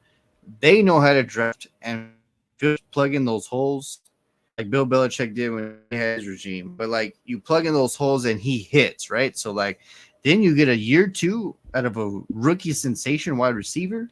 And then you just added those two. Now what they drafted those two defensive ends, right? Like you said, like they're like best friends, and they went back to the Los Angeles Rams. yeah. I think Braden it's so Fisk. smart. Yeah, Braden Fisk, and it was oh my god, I can't remember the one from Florida State, the But defensive end. but yeah, the so you get those Jared best friends. Verse, there you go. Yeah, so it's. I think the Los Angeles Rams have a great chance to sneaking up on San Francisco and winning the division. And it's and obviously they have a little less hard schedule than the 49ers, so that helps them. Matthew Stafford, Sean McVay, and obviously both of them, right? Like even McVay's kind of like contemplate, like, man, I've already won. Maybe I'll retire, or do something else. So McVay and Stafford probably are like, oh, bro, let's go win one more and just call it quits. You know, like it's one of those like let's go do it again, The run it last through. dance. So I think, yeah, the last dance. So I think that the Rams have a good chance of winning the division for the 2024 campaign. Yeah, I'm not gonna say too much. You kind of said everything that I thought. So yeah, I agree with you there. I think they have the team that's capable of beating the 49ers. And as it is, right? I mentioned this earlier. Divisional opponents play hard against each other. They know each other. So with the Rams kind of slightly improving their team from last year, I think they're definitely going to be able to compete within that division. Yes, sir. Oh, All good. The right. Kansas City Chiefs. Good luck. Good luck on that one. I mean, Oh man, they're not good. not at all. I mean, I think even an easy schedule, they wouldn't be able to do anything with it. Um, no, but in all honesty, no. To them, like they could have the most difficult schedule, and they'll still find the way to make the playoffs and win a Super Bowl. Uh, They just have yep. that X factor at that quarterback position that makes it, and that means everything to the success of a franchise. Right. Um, I don't think I need to spend too much time here. I think even with a subpar or difficult schedule here, um, they just have too many weapons, right? Rashee Rice last year, drafting him, he showed his value right off the bat. That led him to a championship. And then you add Xavier Worthy. I think we know what he's going to be able to provide for them offensively. So yeah, I think this is easy. Kansas City Chiefs are the And clear favorites in that AFC West. you hit it right on the button, man. So Brady, when he came in the way he was, his fight, his grit, or whatever, his no like losing mentality thing was perfect for his generation, right? Like he just was it. And then Kansas City drafts Patrick Mahomes with this generation, the scrambling ability, the throwing, like the nuance of the quarterback. He's it. Like he was the perfect pick. And it's crazy. He fell to them just like Brady fell to the Patriots, right? So like there's quarterbacks taken before Patrick Mahomes, and all he's done 3 Super Bowls in 6 years or whatever. So whoop. He's done Yep, well. And Andy Reid, that's so crazy. He went from the UTEP University of El Paso, 1988 team, the year that we were born, and now he's a Hall of Fame coach and one of the best coaches in the history of any sport. Like that is insane. that's awesome. Yeah, good for him. But yes, we don't have to go to the Cincinnati Bengals. I get Cincinnati Bengals. I think they're gonna be fourth in this division. And this is why. Really? Burrow, he possibly Mr. Glass at this point. He's gonna be Anthony Davis of the NFL. This is hurt more than he's healthy. Two, your window was like this, right? And you lost the Super Bowl. Okay, and then let's run it back. Then he gets hurt. Oh, okay, let's run it back. He gets hurt again.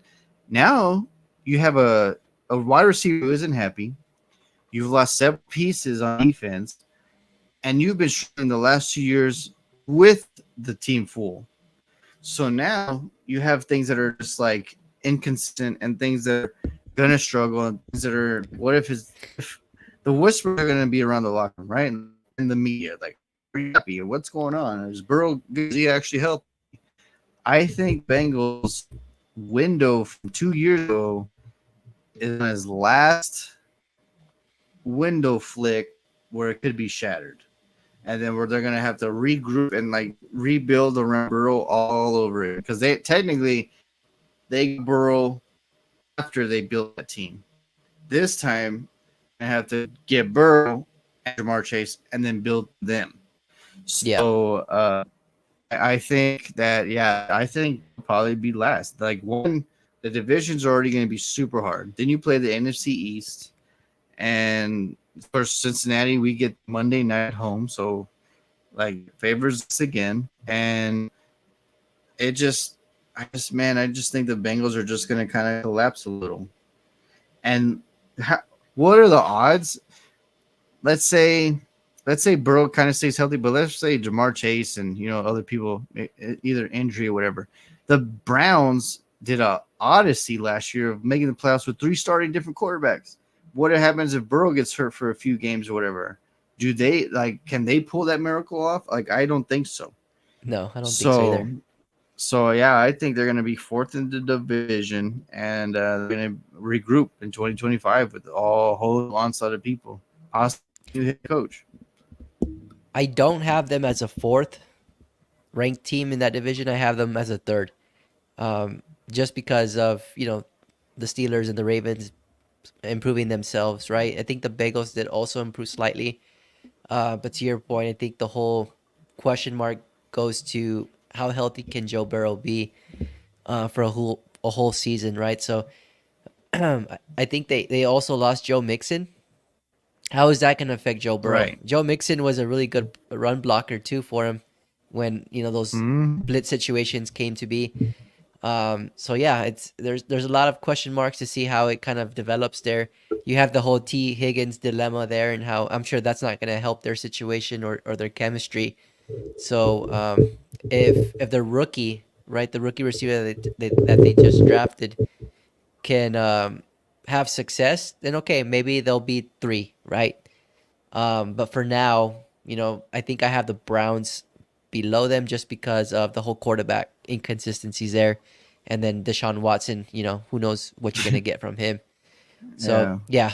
yeah, I won't spend too much time with the Bengals here, but that's the only thing that I wanted to say is that I would have them third instead of fourth. I mean, I could go with that. Like either one, I think is going to be 3 and 4. But yeah, I think just the whole I think Cincinnati it's one trickle away of just getting blown up.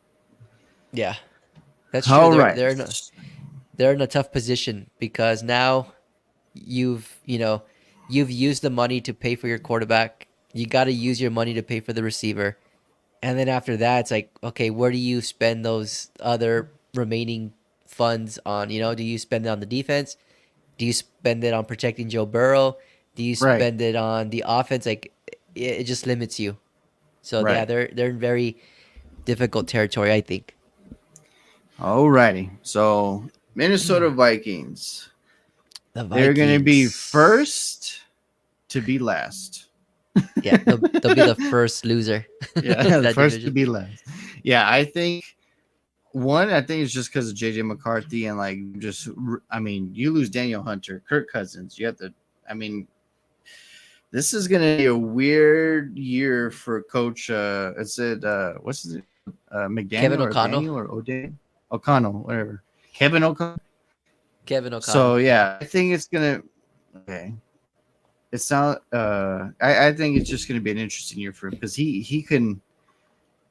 he basically can lose everything this year if it doesn't go right for him. And I think it's going to be a hard slot. You know, like JJ McCarthy, he had one massive great year to me, to be honest. Like he was always inconsistent the first few years in Michigan, and Yeah. then that defense, like all that stuff. I mean, what's good is that he had Harbaugh, right? So he had learned grit and mentality, tough mentality throughout his tenure there. But yeah, I just are you going to keep Justin Jefferson happy? I mean, like, is this? I mean, does he opt out next year? You know what I mean? There's so many question marks. If you lose him to a division rival or someone that's like one more player away from winning a championship, I mean that'll hurt your franchise even longer. So I Yeah. think that the Minnesota Vikings are going to be bottom of the barrel, which sucks for them because I like the school thing. I mean, I don't mind them. I like them better than Green Bay. That's for damn sure. So um, I just think that they just don't have enough angst and like the players to show up Jefferson right now. To be honest, especially on the offensive side. Yeah. And I guess their biggest question mark goes to the defense, right? They get rid of Daniel Hunter. They draft Dallas Turner. There's always like a learning curve, I think, when it comes to defensive linemen coming into the NFL. It's rare that you see that same level of production or success that they had in college transpire to the NFL. Um, so I think it takes Dallas Turner a little bit to figure it out, but he's going to be a solid replacement for the Vikings.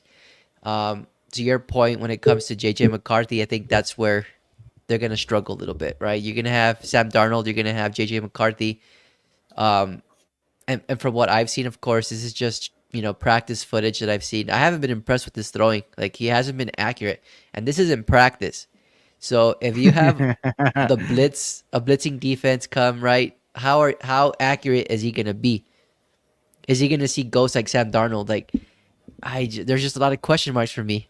what A lot. what are we talking about? We're talking about practice. We're talking about practice. Practice. We're talking about practice. Hey, No, practice but matters. well, in the NFL, practice definitely matters. Yep. Like that's key. Yeah, I've seen some. I've seen like one or two throws. I'm like, bro, what do you? He was And I've throwing seen to a Xavier. coach, and the coach was Yeah, like, and then he just threw him to the right. Like, oh yeah. my He was like, god. yeah. Like I don't know, man. So yeah, it's gonna be a hit or miss for sure this year for the Vikings. And plus, it's not on all O'Connell, right? Like G was there too. Like he had to. He's the one who drafted him. Yep. So it's that war room better be that war room might be in war. Let's just say. So we're about to find out. So you both agree the Vikings are bottom of the boopity boop, and Yep. then the Washington Commanders. Oh, Uncle G, I get your Commanders. So I think this team is going to be super competitive, but what's going to hurt them is their youth, like the quarterback position, like everything. Like, I mean, I love Bobby Wagner, but he can't be the whole team, right? So he's got that leadership. The youth of this team is where they're going to kind of downfall, just like how Philly did last year, where like the youth on the defense just kind of like whoop. And I think that's what it is. Like Washington's going to be in every game. They're going to try to beat Dallas like so hardcore just because the Quinn connection and the hated rival Cowboys.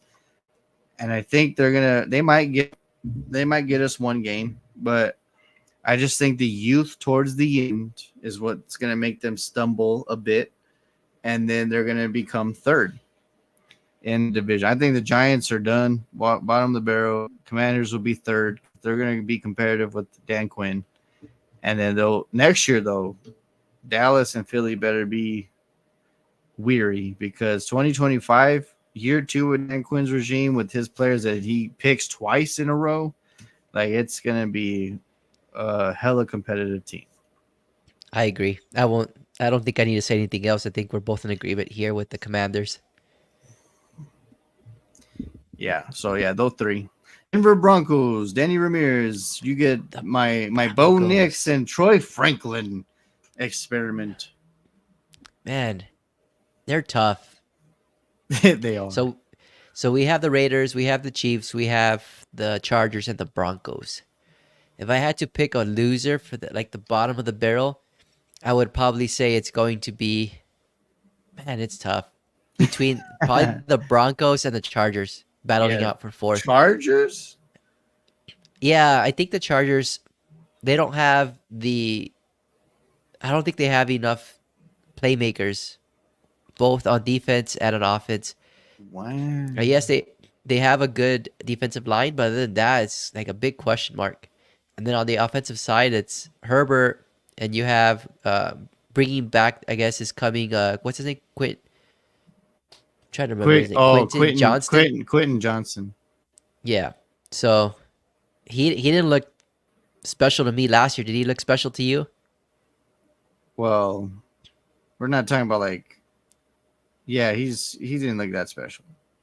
Okay. So to my point, I think I would have them fourth and the Broncos three.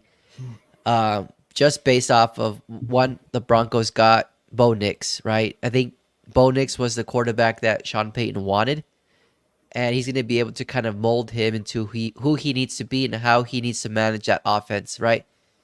And then they got a steal in Troy Franklin, getting him when they got him, a first round Yes. talent receiver. You're adding him to a room with Cortland Sutton, and then they've added a couple other wide receivers in free agency. I think they'll have some pieces that will bump them up to number 3, but Right. I think, I don't think they're going to be competing against the Chiefs, or I don't think they're going to be competing against the Raiders. I think it's going to be a very difficult task for them to have success this year. Right. Interesting. Oh, right. Well, this is obviously rebuilt. Like, this is the start of Sean Payton's true year, right? Like, because last year he inherited a team that already had Russell and, pieces that were there because of the old regime. So this year he's like, all right, I'm adding anybody and everybody that I want, and no one's going to tell me a damn thing. So I think, like you said, I think Denver will be fourth. And then, but the next year, when year 2 with Bo Nix and the regime of like where Sean Payton wants to go, I think that team's gonna be very competitive.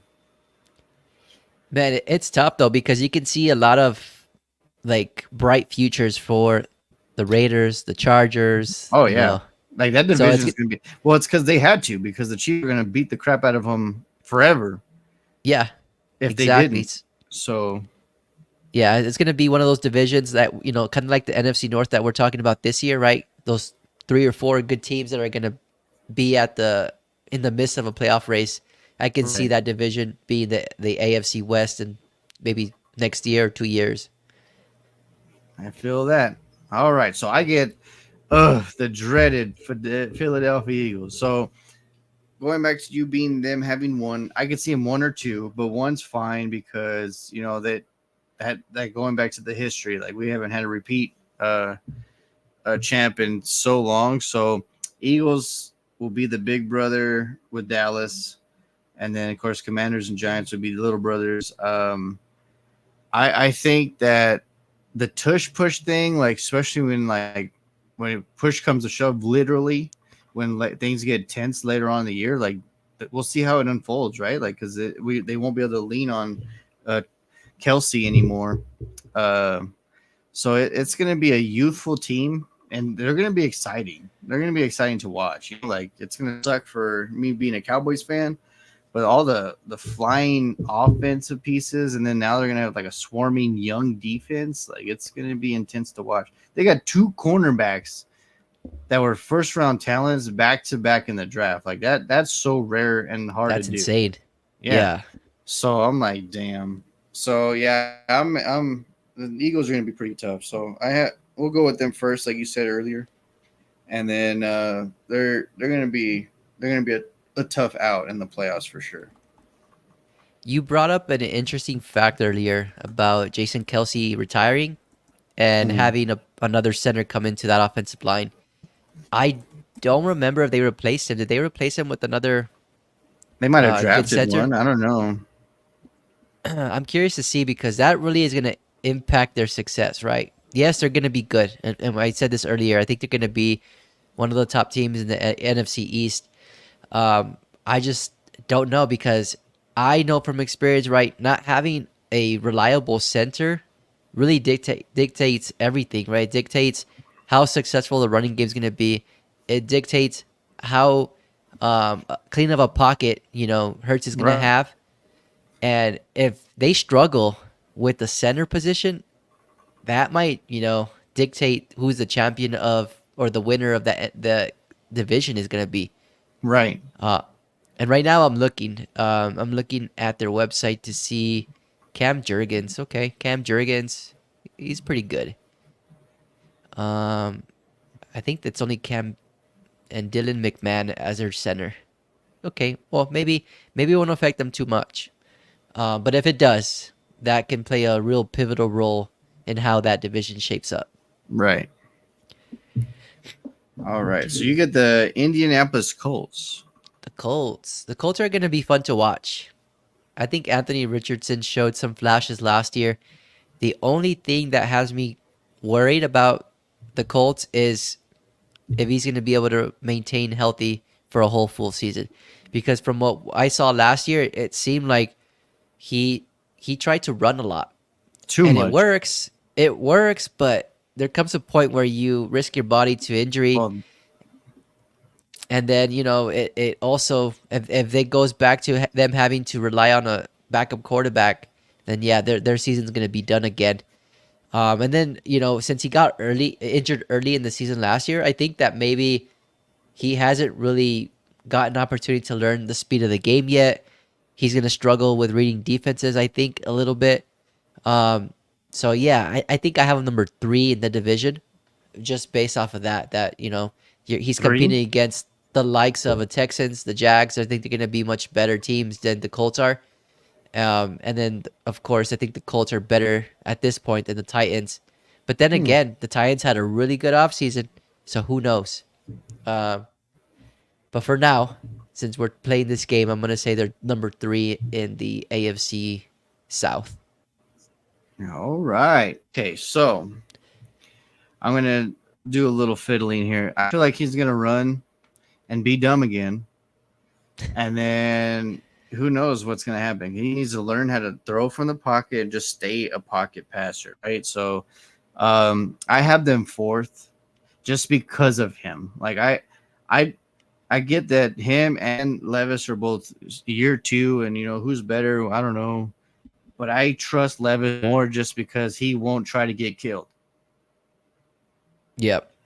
And so that's why I have the Colts fourth, because I'm like, man, your division, you already have a great defense in the division, and plus whoever else you play throughout in the NFL, like, I mean, stop running so much, like try to like be more profound and a pocket passer, because you're gonna hurt and then let's say he does get hurt again with another running debacle, he's gonna be a backup quarterback quicker than he got in the league, because they're not going to trust him in year 3. Like, they're going to be like, dude, you did this twice and you're a young kid. Like, can you imagine like you being older? Like, you're going to get killed. Yeah. So yeah, this is his year to build their trust, because if he doesn't, they're going to be right back to the drawing board since Andrew Luck, and then trying to find their guy. And he's had a problem with injury ever since high school as well. Like he hurt his shoulder a couple times in high school And he'd be like because of Burrow. his play style. Yeah, so to your point, he needs to learn how to be a quarterback within the pocket and then use his legs when he needs to, right? So um I think this one's easy. It could go 3 or 4, right? Between the Titans and Colts. Exactly. And that goes so cool because, right, they have the same percentage apparently. The next team is the Tennessee Titans. I think they're 3, just like I said before, the team before the Colts. I trust the quarterback that's not going to try to get killed before the one that is. So that's the only way I think Tennessee, like you said, they had a great offseason. They might upset Jacksonville or Houston within their division at least once in the season. And who knows, that might hurt Jacksonville's chances to get in the playoffs, or that might bump Tennessee to 2 in the division. So I think that Tennessee is going to be way better. They might not be like gauntly better to where they could push for the division lead, But from where they were last year, like now, especially with the GM, hey, look, and they finally have a GM that's not going to trade away so many people. Good for him. Yep. So, yeah, I think there'll be three. And And just and that, it, I guess if you look at it from like a 3,000 foot view, right, in regards to the division, or even the AFC conference, let's say that you have the NFC North that's going to have potentially the Steelers and the Ravens. You're going to have the NFC West that's mainly going to be just the Chiefs being the clear favorite there. The AFC East. Did I say NFC West? Sorry, I meant AFC West. AFC East is going to include probably going to be the Dolphins and the Jets. right, And then going to the AFC South, right? You're going to have, I think, three teams duking it out for that seventh spot within that same division, right? You're going to have the Titans battling the Texans, battling the Jags for just trying to get into the playoffs. And if, you know, and this is a big if Anthony Richardson could stay healthy, he might be in that group trying to compete for that last spot in the AFC, right. All right. which is So, funny. Now we have the Dolphins. Miami, that's crazy that they're so far down on the totem pole, especially how good they were last year. I know, that's true. So they're 488, and that's me. No, that's you. Miami Dolphins. Go ahead, Danny. So the Dolphins, I think they're gonna win the division. I have them as an AFC East. Oh, sorry, yeah, AFC East Didn't you just champions pick here. the Jets to win? Oh, I did, right? You're right. Hey, Dang it. what kind of medicine did you take? I need some. I regret it now. I regret taking Benadryl. I'm super sleepy. Yeah, no, I can't go back on that. I think the Jets for sure. That's their division. But the Dolphins are gonna be up. You know, it's gonna be a tight race. Right. Um, it's gonna be fun to watch between those two teams too, to kind of battle it out to see who wins that division. But the Dolphins, I mean, I mentioned this earlier. Their offense is just so powerful, right? And then you have the defense that, yes, they've subtracted some key, members to their defense, but they weren't just waiting around, right? They replaced those players in free agency as well. Poyer is one safety that I think could really improve that defense, just based off of the way that he played in Buffalo, and he's familiar with that division as well, right? So when he goes up against those wide receivers in New York, I'm sure he's gonna be familiar with the way that they run routes and things of that nature. So yeah, it's gonna be fun. It's gonna be fun to watch those two teams battle it out to see who takes the lead in that division. But yeah, I have them number two, and thanks for pointing that out. All right. The Jets were like this. Like, hey, what's Yeah, going on? the Jets have landed. Yeah, but I agree. I think Miami and Buffalo are going to fight for that 2 spot, and I think like I said last year with the Eagles, like I think the youth of the Buffalo Bills is where they're going to fall towards the end. So I think Miami not being so youthful as Buffalo will end up having the 2 seed, and this is obviously no Tua injury. Like this is just off the market, right off the paper. So Yep. I can't. I'm not going to speak too much more about it. Miami 2, and of course they should be pushing for a playoff spot. The Seattle Seahawks. That is me. So I think Seattle could be a sneaky 2, but for sure they're going to be third in the division. The Cardinals are the Cardinals. Obviously, they're going to. Who knows what they're going to do? But I think Seattle will be competitive, especially against the Niners and the Rams, like they always are. They always play physical, right? Even if Pete Carroll's not going to be the man, he's still around the office. He's going to make sure that they're physical. Who is the head coach? I don't even remember. I think it's McDonald from the Ravens. He was their defensive coordinator, I want to say. Damn, so they got McDonald, McVay, O'Connell. I mean, there's a lot of O'Connell. All right, so there's a lot of coaches like that now. I guess that's the trend. McDaniel. That is so funny. So, yeah, so I think Seattle will be a third. I don't think they're going to win the division. I think the Rams and 49ers are just too strong within that division. Yeah, I agree. And then Geno Smith was a big disappointment last year. He Yeah, looked 2 good. years ago. Yeah, he was good at it made you think that maybe he found some some success, right? He's going to be able to build upon that, and Capitalize. just the way that it happened last year, just he didn't take that step. So he's getting older, and I don't think he's going to go back to the 2022 Gino. And so for that, I agree. I think they'll be number 3. And going back to what we said earlier, for a quarterback, he's younger, so he still has time. But Jordan Love, he had a great campaign his year one, but now they got film, and now you got pieces leaving and coming and whatever. Like, let's see what you could do. Do you want to be Geno 2.0? Do you want to like actually be the same guy? So we'll find out, right? Yep. So yeah, I Geno, I think they're third. Yeah, I'm in agreement with you there. All right, Danny, you get the Arizona Cardinals. Oh, right. The birds in the desert. Damn, man, it's tough to get to, I guess, predict them because they're you just they got rid of Hollywood Brown, which I think is a big loss for the potential of what the offense could be, right? If you would have if you know would imagine they would have Marvin Harrison Jr. on one side and then the speed of Hollywood Brown in the slot, like that would have Right. been dangerous. And I think that really hurt losing him really hurt them. Um, and then their defense is, I mean, it's still not a top defense. Right. So the way that I would have them ranked right now is I would have Seattle number 3 and Arizona still number 4, trying to figure it out. You know, as Marvin Harrison kind of develops into the superstar Right. he's probably gonna be. And then on defense, they just need to get more playmakers on that side of the football And then before they can maybe within compete. a year, sorry, maybe within a year, they move away from Kyler Murray. That wouldn't surprise me. I think that could happen. Because what I don't like about Kyler Murray, and this is just maybe it's unfair, I don't like the way that he kind of sulks on the sidelines. Right? He when things don't go his way, he pouts and he gets all pissed off. He doesn't take coaching. It seems like he gets all pissed off when coaches come and talk to him. And I just don't think that's like the best mentality to have as a quarterback, especially when you're already going through so many disadvantages. And by that I mean his height, I mean his injury history, not You're the having the weaponry Cardinals. around him.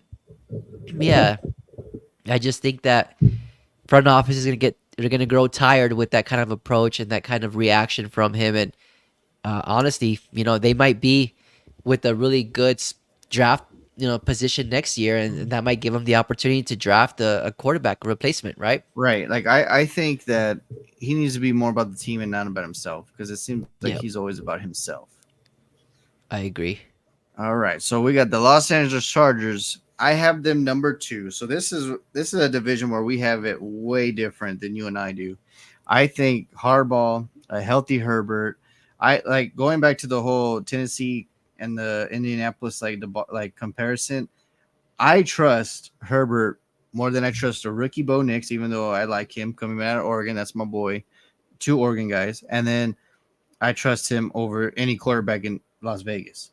So that's why I have them at 2, because push comes to shove, I think that Herbert will answer the bell way before any of those quarterbacks do, especially the rookie in Denver, right? So um, there's a lot of growing pains in Denver. And then obviously in Las Vegas, there's going to be a lot of growing pains also.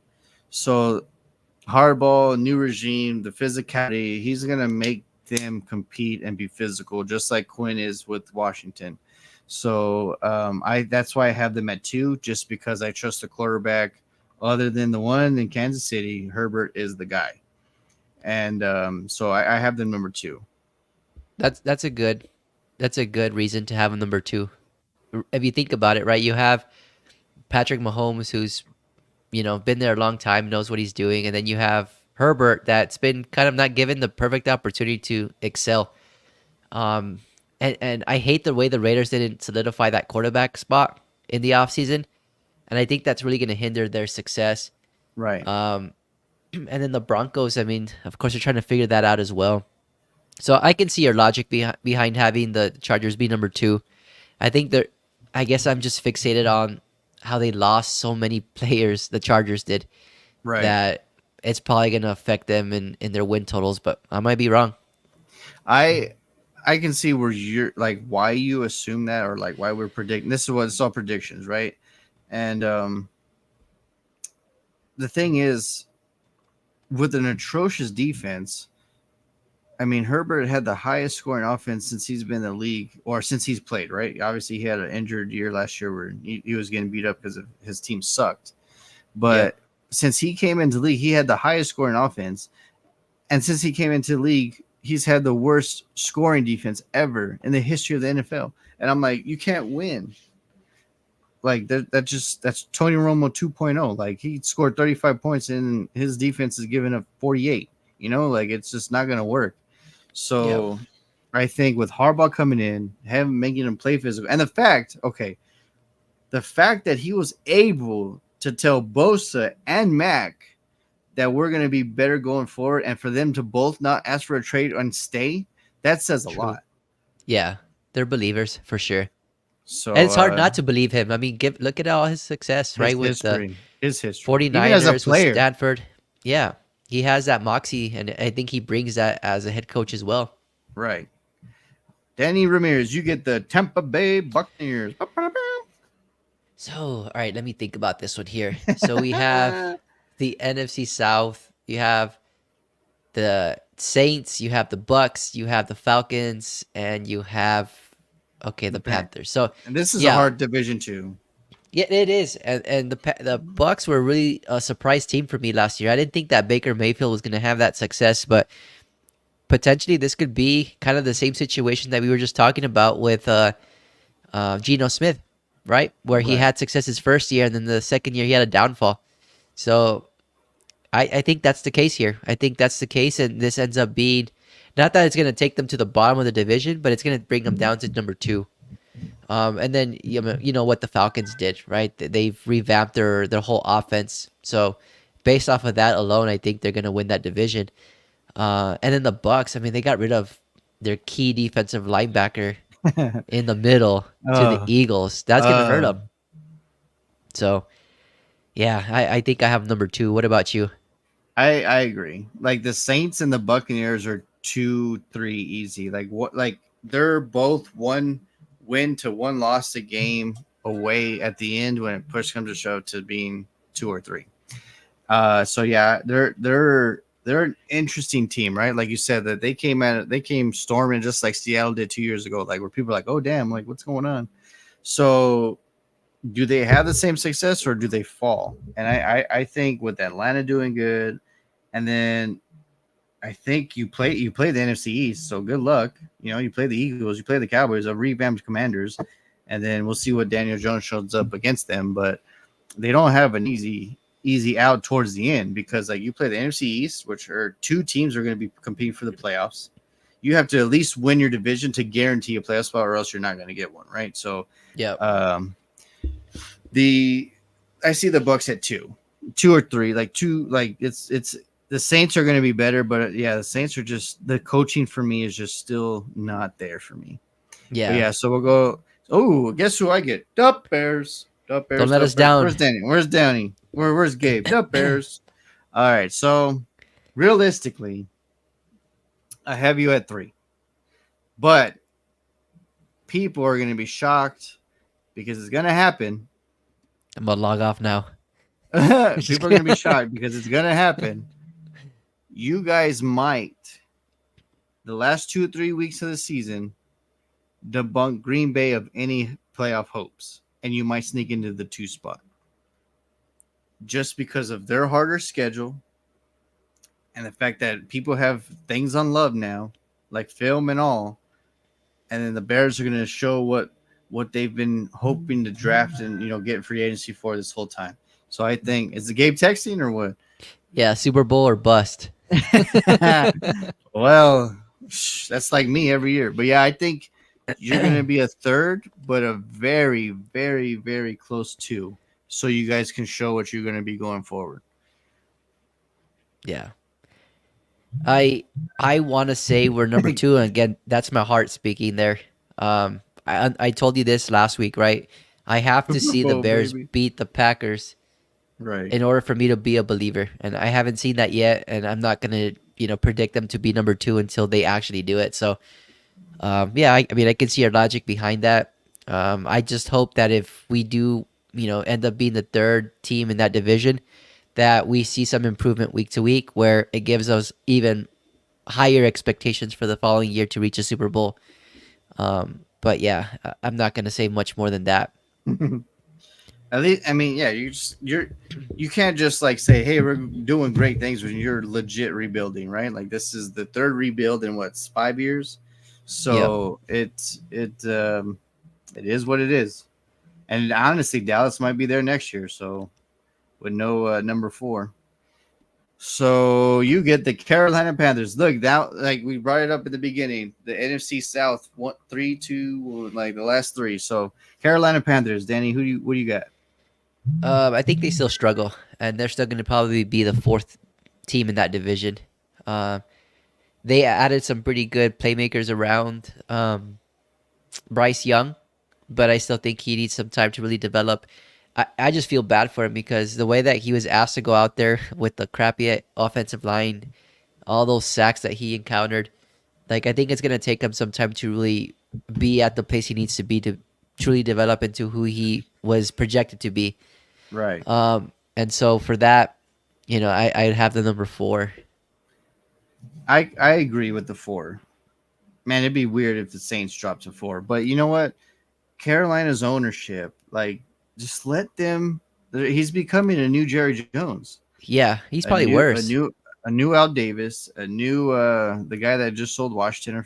I don't remember Dan his name. Snyder. Schneider, yeah, Schneider. So Carolina Panthers, like, just let them coach, let them GM, let them play. Like, stop plugging their behind and just let them do what you hired them to do. So that's why I picked them forward because it's like when things get a little tense, is he going to be in the news again? So I'm like, Yeah. dude, just shut up. Let it because it weighs on people. It weighs on your GM. It weighs on your coaching staff. It weighs on your players. So yeah, we'll see how that goes. I have them four. Just the way that he's kind of approached even the offseason. I don't know if you saw the video of him stopping at a restaurant because he didn't like what the message was on the marquee sign. Yeah, Like things of that nature. Like, come on, dude. Like, grow up. You know that you're gonna have you're critics. not that important to like to not. I mean, I don't know. People are weird. Like, oh man, he's the owner of Carolina Panthers or he's the owner of Dallas Cowboys. We can't touch him. Like, no, you can because every man, an adult man, deserves to, like at least get nudged in the jaw if he needs to be. So, like, Yep. that's him. Like, he's like, oh well, I'm the owner of the Carolina Panthers. I'm gonna do whatever I want. Like, no, you don't, dude. Like, just own it, enjoy life, and just see what you could do. Like, you were just in the Super Bowl a few years back before, like, well, that was before he bought the team, right? Yep. So I'm like, look what they did. Like, just watch and just like enjoy it. So I have the Atlanta Falcons, which I've been you and I both have been very hot with, right? Like the Penix Jr. obviously is still like a huh, but Oh I man. think they're gonna be first in the division. Yeah, I agree. I think, Kirk Cousins is gonna provide some much needed success in the quarterback role. Right. And then if anything goes wrong, right, they still have the ability to rely on Penix, right? I think that's why you used a first round pick on him. Um, but I mean, just the playmakers they added at the wide receiver position, right? It seems like they're gonna use um, Pitts, right, the way that he was intended to be used, Right. and then they're gonna run the ball with Robinson. So again, I mentioned how successful Gibbs was as a pass catcher. Robinson's going to be exactly the same if you give him that opportunity. So Right. if they figure that out, how to play, a really good offensive scheme around Kirk Cousins and around the whole team, I think it's proven that they're going to probably win that division. Yeah, I agree. And going back to the draft, right? Did you hear what happened? Like that picture, right, where they create a whole meme like the guy's like trying to tell Arthur Blank, right, what happened or why they did it. Yeah. What really happened was the owner of Carolina Panthers hacked into their equipment and their hotline, called in the draft pick and was like Michael Penix Jr. I was like, and then it was all said and done after that. So that's what happened. You're sticking to that story, huh? Oh yeah, for sure. If he buds in everybody else's business, I'm pretty sure he would do it against his division rival. And that's probably what gets him fired. Yeah. Oh, I know, right? Oh man. So okay, you got the last but not least, but it is the least because that's the least winning percentage, hardest schedule apparently is the New Orleans Saints. Where do you have them and why? I have them number 3. And the only reason I have them number 3, they could have been easily, you said that too, that they could have been easily number 2 as well. But I think what's holding them back is going to be Derek Carr. Like Geno Smith, he's not consistent. He has really good games at times, and then there's times where he just he make boneheaded plays, right, with the football. Um, and then also Dennis Allen is just not a good coach in my opinion. He's a good defensive coordinator, but a head coach, Yes. he's not doing it for me. I'll agree with that 100%. Some coaches, and it's not a knock on people, it's just you're better at one tunnel. And he's such a great defensive coordinator. If he could just sit back and focus on that, he's a genius. But sometimes the game gets a little too big and a little too tense, and then he does weird things. And you're right. Sometimes Carr looks more like a go-kart because he just like doesn't do things, it just baffles me sometimes. But so yeah, I think they're number 3. And you know what? Because of the inconsistency of the Saints and coaching staff, Carolina could technically sneak up towards the end and become the 3rd. Yeah, that wouldn't surprise me. So yeah, it's this year, so many coaches and just GMs and quarterbacks and just so many different changes. And next year is going to continue the trend. Like there's going to be a lot of different new faces with new places. So this year is going to be very telltale. And who knows? Like we might be super wrong because of how things have changed so much. Like the Carolina Panthers might win the Super Bowl. Who knows? But like, but like this year is going to be pretty crazy.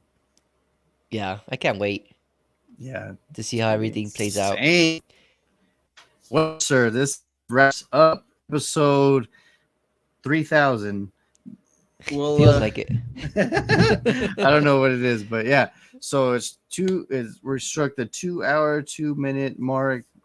And Danny, what do you want to say before we head out? No, just to everyone who's watching right now and whoever watches this later, please give us a follow on YouTube, subscribe to our channel, give us a like. And then, we're trying to get more engagement here. So if you want to talk about your favorite team or you want to talk about what you think about the rival teams, kind of like how we talk shit about, feel free to do that. And we want to get that engagement and participate and collaborate with you as well.